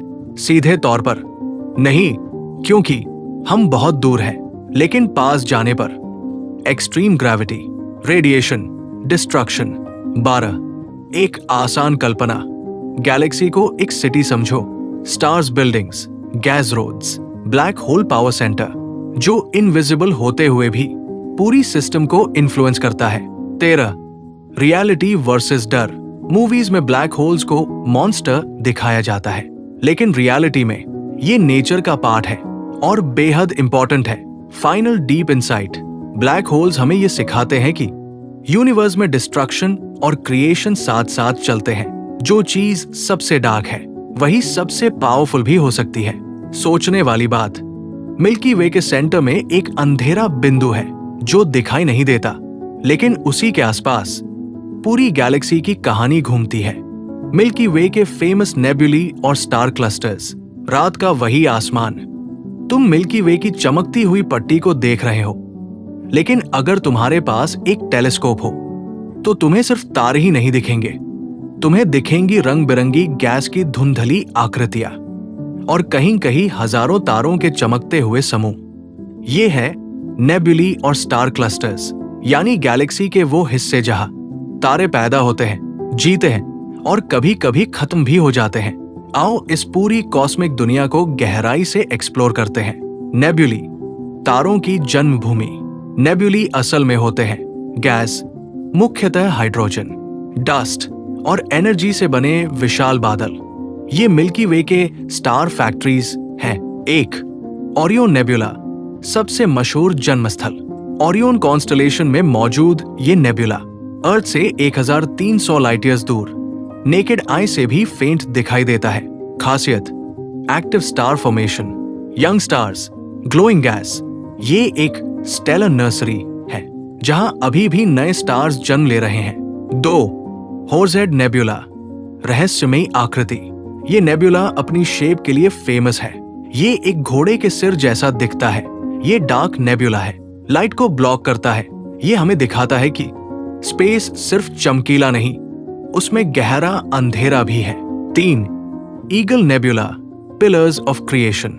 ये नेबुला फेमस है अपने पिलर्स ऑफ क्रिएशन स्ट्रक्चर के लिए, towering gas columns, star formation in progress. ये इमेज नासा द्वारा कैप्चर की गई दुनिया की सबसे आइकॉनिक स्पेस इमेजेस में से एक है। 4. क्रैब नेबुला, एक एक्सप्लोजन की कहानी। ये नेबुला बना था एक सुपरनोवा एक्सप्लोजन से ईयर 1053 में। चाइनीज एस्ट्रोनॉमर्स ने इसे देखा। आज ये एक्सपैंडिंग क्लाउड है, डेड स्टार का अवशेष। यानी नेबुली सिर्फ बर्थ ही नहीं, डेथ का भी सिंबल है। 5. रोसेट नेबुला, कॉस्मिक फूल। ये नेबुला एक गुलाब, रोज जैसा दिखता है। सेंटर में स्टार क्लस्टर, चारों ओर ग्लोइंग गैस। ये ब्यूटी और फिजिक्स का परफेक्ट मिक्स है। स्टार क्लस्टर्स, तारों के परिवार। स्टार क्लस्टर्स वो जगह है जहां हजारों या लाखों स्टार्स एक साथ होते हैं। 6. Open clusters, loose families, Pleiades, 7 sisters. Naked eye से दिखता है। यंग स्टार्स, ब्लू कलर, ये एक यंग स्टार फैमिली है। हाइड्स, अर्थ के सबसे पास क्लस्टर्स में से एक। वी शेप पैटर्न, नेविगेशन और एस्ट्रोनॉमी में useful. 7. Globular clusters, ancient cities of stars. Omega Centauri, millions of stars, बहुत डेंस, वेरी ओल्ड। ये मिल्की वे के सबसे बड़े क्लस्टर्स में से एक है। मेसियर 13, हर्क्यूलिस क्लस्टर, टेलीस्कोप से शानदार दिखता है। टाइटली पैक्ड स्टार्स, ये एंशिएंट यूनिवर्स का स्नैपशॉट है। 8. नेबुली और क्लस्टर्स का कनेक्शन। नेबुली स्टार्स बनाते हैं, स्टार क्लस्टर्स उन्हीं स्टार्स का ग्रुप, यानी nebula birth place, cluster family. 9. Colours का रहस्य। नेबुली के कलर्स रैंडम नहीं होते। Red hydrogen gas, blue reflected light, green oxygen, ये केमिस्ट्री और फिजिक्स का रिजल्ट है। 10. एक आसान कल्पना। मिल्की वे को एक सिटी समझो। नेबुली हॉस्पिटल्स, जहां स्टार्स जन्म लेते हैं। क्लस्टर्स नेबरहुड्स, जहां स्टार्स रहते हैं। 11. टेलीस्कोप से अनुभव। Naked eye, faint patches, telescope, detailed structures, colours, shapes. हर नेबुला एक अलग आर्टवर्क लगता है। Final deep insight. नेबुली और क्लस्टर्स हमें ये सिखाते हैं कि यूनिवर्स स्टैटिक नहीं है, ये एक लिविंग सिस्टम है जहां स्टार्स जन्म लेते हैं, ग्रो करते हैं और खत्म होते हैं। सोचने वाली बात, मिल्की वे की हर चमकती पट्टी के पीछे हजारों कहानियां छुपी हैं। कहीं नया तारा जन्म ले रहा है और कहीं एक पुराना तारा अपनी आखिरी सांस ले रहा है, और हम बस उस कहानी को दूर से देख रहे हैं। साइंटिस्ट्स मिल्की वे को कैसे स्टडी करते हैं? रात के आसमान में जब तुम मिल्की वे को देखते हो तो तुम्हें बस एक धुंधली पट्टी दिखाई देती है, लेकिन साइंटिस्ट्स के लिए ये सिर्फ एक सुंदर दृश्य नहीं है, ये एक कॉम्प्लेक्स पजल है जिसे समझने के लिए उन्होंने डेकेड्स नहीं बल्कि सदियों तक मेहनत की है। सबसे बड़ी चुनौती क्या है? हम मिल्की वे के अंदर हैं, यानी हम अपने ही घर का नक्शा बनाने की कोशिश कर रहे हैं बिना बाहर निकले। आओ समझते हैं कि साइंटिस्ट्स इस इम्पॉसिबल लगने वाले काम को कैसे पॉसिबल बनाते हैं। 1. टेलीस्कोप्स, हमारी आंखों से आगे की नजर।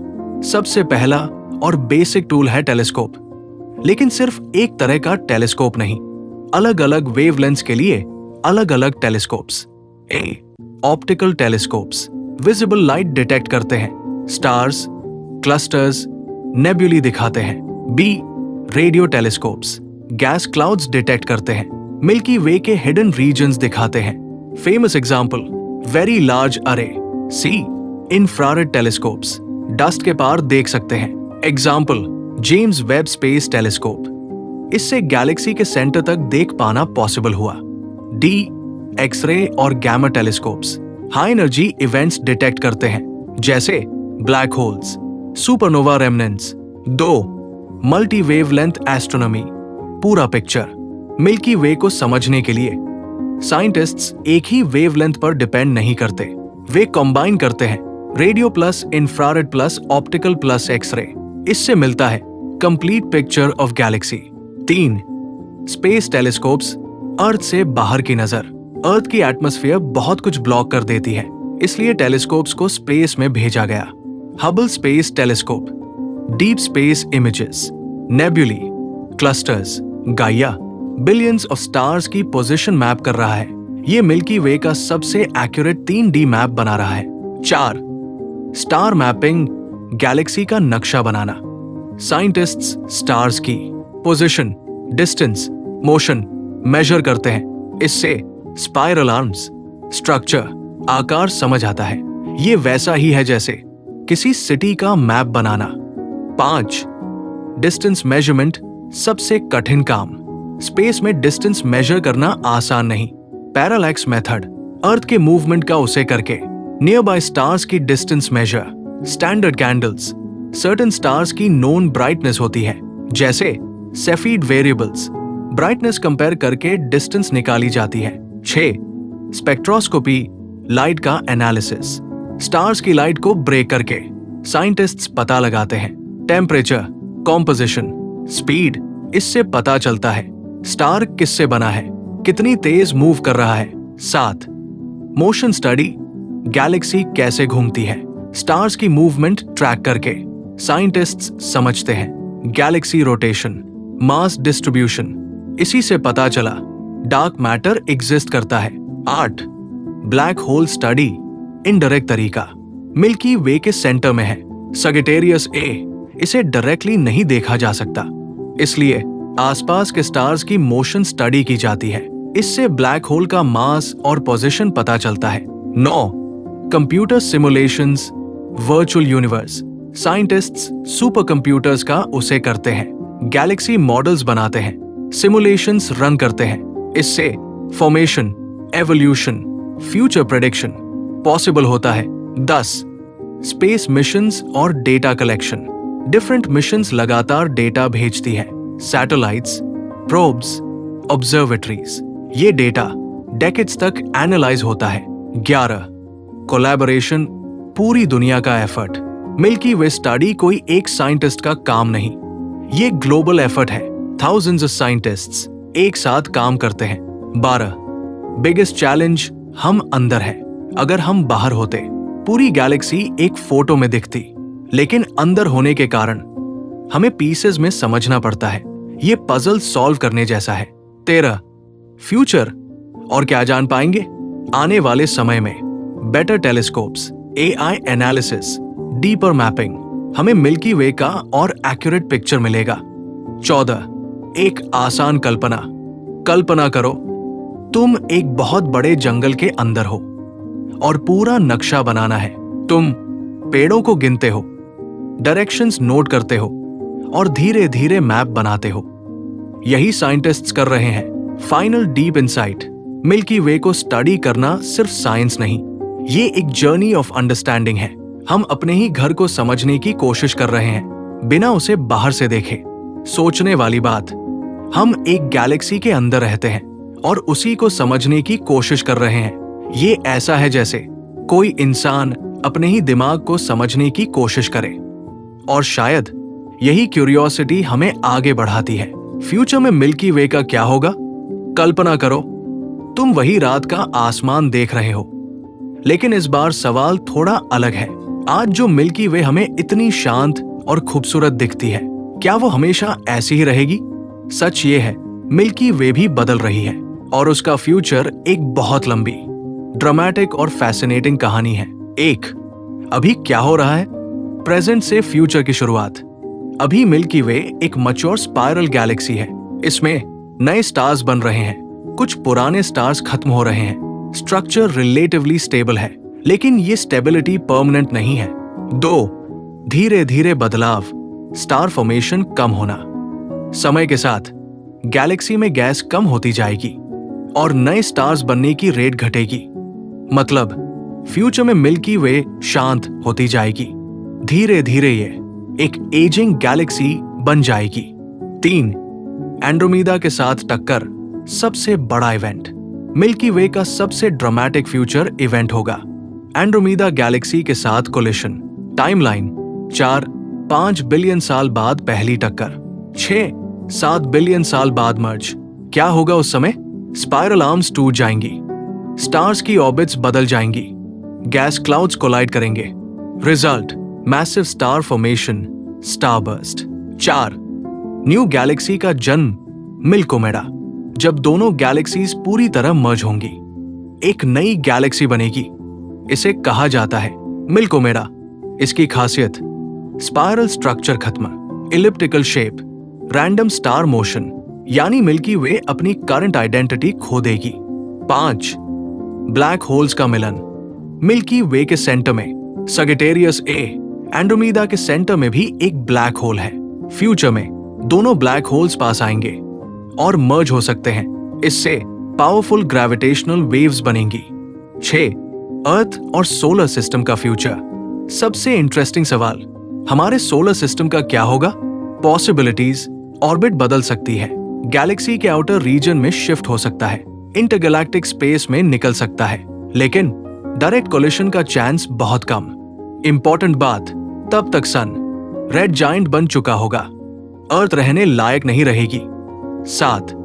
डार्क मैटर का लॉन्ग टर्म रोल। मिल्की वे का फ्यूचर सिर्फ विजिबल मैटर से तय नहीं होगा। Dark matter halos merging process को कंट्रोल करेंगे, नई गैलेक्सी का शेप तय करेंगे। 8.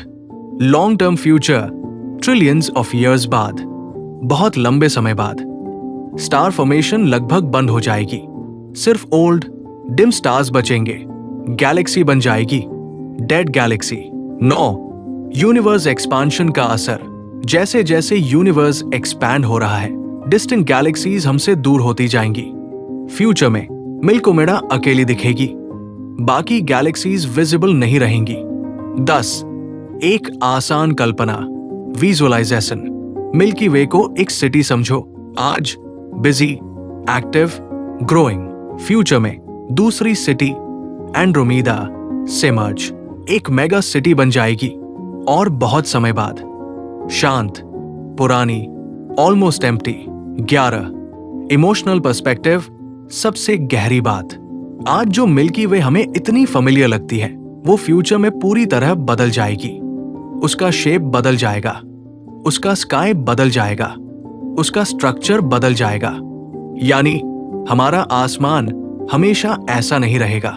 फाइनल डीप इनसाइट, मिल्की वे का फ्यूचर हमें ये सिखाता है कि यूनिवर्स में कुछ भी परमानेंट नहीं है। स्टार्स बदलते हैं, गैलेक्सीज बदलती है, स्ट्रक्चर बदलते हैं। चेंज ही यूनिवर्स की असली नेचर है। सोचने वाली बात, एक दिन हमारी गैलेक्सी किसी और गैलेक्सी के साथ मिलकर कुछ बिल्कुल नया बन जाएगी, और उस समय कोई फ्यूचर सिविलाइजेशन अगर होगी तो वो आसमान देखकर यही सोचेगी, कभी यहां 2 अलग गैलेक्सीज हुआ करती थी। मिल्की वे से जुड़ी स्पेस मिशंस और डिस्कवरीज। कल्पना करो, हजारों साल पहले इंसान सिर्फ आसमान को देख सकता था, मिल्की वे उसे एक रहस्यमयी सफेद पट्टी लगती थी। लेकिन समय बदला, टेक्नोलॉजी आई और इंसान ने फैसला किया, अब हम सिर्फ देखेंगे नहीं, समझेंगे भी। यहीं से शुरू हुई एक लंबी जर्नी, स्पेस मिशंस की, टेलीस्कोप्स की और डिस्कवरीज की, जिन्होंने मिल्की वे को एक मिस्ट्री से रियलिटी बना दिया। 1. शुरुआत टेलीस्कोप से स्पेस तक। पहले साइंटिस्ट्स सिर्फ जमीन से ऑब्जर्व करते थे, फिर आया टेलीस्कोप और धीरे धीरे स्पेस मिशंस शुरू हुए। ये ट्रांजिशन बहुत बड़ा था, क्योंकि अर्थ की एटमॉस्फेयर ऑब्जर्वेशन को लिमिट करती है। 2. हबल स्पेस टेलीस्कोप, पहली बड़ी क्रांति। 1990 में लॉन्च हुआ हबल। इसने डीप स्पेस इमेजेस दी, नेबुली, स्टार क्लस्टर्स, गैलेक्सी स्ट्रक्चर दिखाया। मिल्की वे के अंदर स्टार फॉर्मेशन रीजन्स क्लियर हुए, ग्लोबुलर क्लस्टर्स की डिटेल मिली। हबल ने पहली बार हमें हमारी गैलेक्सी के अंदर की ब्यूटी दिखाई। 3. गाइया, गैलेक्सी का नक्शा बनाने वाला मिशन। 2013 में लॉन्च हुआ गाइया। इसका गोल मिल्की वे का 3D मैप बनाना। ये मिशन बिलियंस ऑफ स्टार्स की पोजीशन ट्रैक कर रहा है, उनकी स्पीड और मोशन मेजर कर रहा है। रिजल्ट, अब हमारे पास मिल्की वे का सबसे एक्यूरेट मैप है। 4. James Webb Space telescope, dust के पार की नजर। ये सबसे एडवांस्ड टेलीस्कोप है। ये इंफ्रारेड में देखता है, यानी डस्ट के पार। इससे साइंटिस्ट्स गैलेक्सी के सेंटर तक देख पा रहे हैं, हिडन स्टार फॉर्मेशन रीजन्स खोज रहे हैं। ये हमें मिल्की वे के हिडन सीक्रेट्स दिखा रहा है। 5. Radio observatories, invisible universe. Milky वे का बहुत हिस्सा विजिबल नहीं है, इसलिए रेडियो टेलीस्कोप्स यूज किए जाते हैं। वेरी लार्ज अरे, ये डिटेक्ट करता है गैस क्लाउड्स, हाइड्रोजन डिस्ट्रीब्यूशन, इससे पता चलता है गैलेक्सी की स्ट्रक्चर और spiral arms. 6. Black hole discovery, centre का रहस्य। मिल्की वे के सेंटर में है सगिटेरियस ए। इसे डायरेक्टली नहीं देखा गया, लेकिन साइंटिस्ट्स ने स्टार्स की मोशन ट्रैक की, ग्रेविटी का इफेक्ट ऑब्जर्व किया और कंफर्म किया कि सेंटर में एक सुपरमासिव ब्लैक होल है। 7. Event horizon telescope historic image. Event horizon telescope collaboration ने 2022 में सगिटेरियस ए की इमेज कैप्चर की। ये एक ग्लोबल नेटवर्क था, पूरी अर्थ एक टेलीस्कोप की तरह इस्तेमाल हुई। ये अचीवमेंट साइंस हिस्ट्री का लैंडमार्क है। 8. Star formation discoveries. Space missions ने रिवील किया नेबुली में स्टार्स बनते हैं, जैसे ओरियन नेबुला, ईगल नेबुला। ये साबित हुआ कि गैलेक्सी एक लिविंग सिस्टम है। 9. Dark matter evidence. मिल्की वे के रोटेशन स्टडी से पता चला स्टार्स की स्पीड एक्सपेक्टेड से ज्यादा है। रिजल्ट, इनविजिबल मास एग्जिस्ट करता है, इसे कहा गया dark matter. 10. Exoplanet missions, life की खोज। मिल्की वे में प्लैनेट्स खोजने के लिए मिशंस चले। केपलर स्पेस टेलीस्कोप, इसने हजारों एक्सोप्लैनेट्स खोजे। रिजल्ट, मिल्की वे में प्लैनेट्स बहुत कॉमन है। 11. Gravitational waves discovery. लीगो ने डिटेक्ट किया ब्लैक होल मर्जर्स, इससे पता चला मिल्की वे में भी ऐसे इवेंट होते हैं। 12. Chemical composition study. स्पेक्ट्रोस्कोपी से साइंटिस्ट्स ने जाना स्टार्स में कौन से एलिमेंट्स हैं, इससे पता चला गैलेक्सी कैसे इवॉल्व हुई, एलिमेंट्स कैसे बने। 13. Galaxy formation theory. Observations plus simulation से साइंटिस्ट्स ने समझा मिल्की वे छोटे सिस्टम से बनी, मर्जर्स और अक्रीशन से ग्रो हुई। 14. ऑनगोइंग डिस्कवरीज, अभी भी जारी है। मिल्की वे की स्टडी खत्म नहीं हुई, हर साल नए स्टार्स, नए क्लस्टर्स, नए स्ट्रक्चर्स डिस्कवर होते हैं। 15. एक आसान कल्पना। मिल्की वे को एक मिस्ट्री बुक समझो, हर मिशन एक नया चैप्टर। अभी भी पूरी किताब नहीं पढ़ी गई है। Final deep insight. Space missions ने हमें ये सिखाया है कि curiosity plus technology discovery. Milky way अब सिर्फ एक चमकती पट्टी नहीं, बल्कि एक डिटेल्ड, डायनामिक और इवॉल्विंग सिस्टम है। सोचने वाली बात, हमारी गैलेक्सी अभी भी सीक्रेट से भरी है और शायद अगली सबसे बड़ी डिस्कवरी अभी बाकी है। मिल्की वे के माइंड ब्लोइंग फन फैक्ट्स। रात का आसमान, मिल्की वे की चमकती हुई पट्टी, हम इसे रोज देखते हैं, लेकिन इसके अंदर छुपे फैक्ट्स इतने अमेजिंग हैं कि हर एक फैक्ट खुद में एक पूरी कहानी है। तो चलो आज मिल्की वे को फन फैक्ट्स की तरह नहीं, बल्कि एक कॉस्मिक जर्नी की तरह एक्सप्लोर करते हैं। 1. हम गैलेक्सी के सेंटर में नहीं हैं। पहले लोग सोचते थे कि हम यूनिवर्स के सेंटर में हैं, लेकिन सच क्या है, हम मिल्की वे के सेंटर में भी नहीं हैं। हमारा सोलर सिस्टम एक छोटे से रीजन में है, ओरियन आर्म, सेंटर से 27,000 लाइट ईयर्स दूर, यानी हम वीआईपी स्पॉट पर नहीं, एक नॉर्मल कॉर्नर में रहते हैं। 2. मिल्की वे घूम रही है और हम भी। मिल्की वे एक स्पिनिंग गैलेक्सी है। हमारा सोलर सिस्टम गैलेक्सी के सेंटर के चारों ओर घूम रहा है, स्पीड 828,000, लेकिन हमें महसूस क्यों नहीं होता? क्योंकि सब कुछ साथ में मूव कर रहा। 3. एक गैलेक्टिक ईयर कितना लंबा होता है? अर्थ का एक साल सन का एक ऑर्बिट अराउंड गैलेक्सी का छोटा हिस्सा सन को मिल्की वे का एक चक्कर पूरा करने में लगता है। 250 मिलियन ईयर्स, इसे कहते हैं गैलेक्टिक ईयर। जब डायनासोर्स थे तब से अब तक सन ने पूरा एक ऑर्बिट भी पूरा नहीं किया। 4. मिल्की वे में स्टार्स की गिनती इम्पॉसिबल है। एस्टिमेट 100-400 बिलियन स्टार्स, लेकिन एग्जैक्ट नंबर किसी को नहीं पता, क्योंकि बहुत सारे स्टार्स हिडन हैं, डस्ट के पीछे छुपे हैं। 5. मिल्की वे का ज्यादातर हिस्सा इनविजिबल है। विजिबल मैटर 10-15%, बाकी डार्क मैटर, यानी हम अपनी गैलेक्सी का ज्यादातर हिस्सा देख ही नहीं सकते। 6. सेंटर में एक इनविजिबल मॉन्स्टर है, मिल्की वे के सेंटर में है सजिटेरियस ए।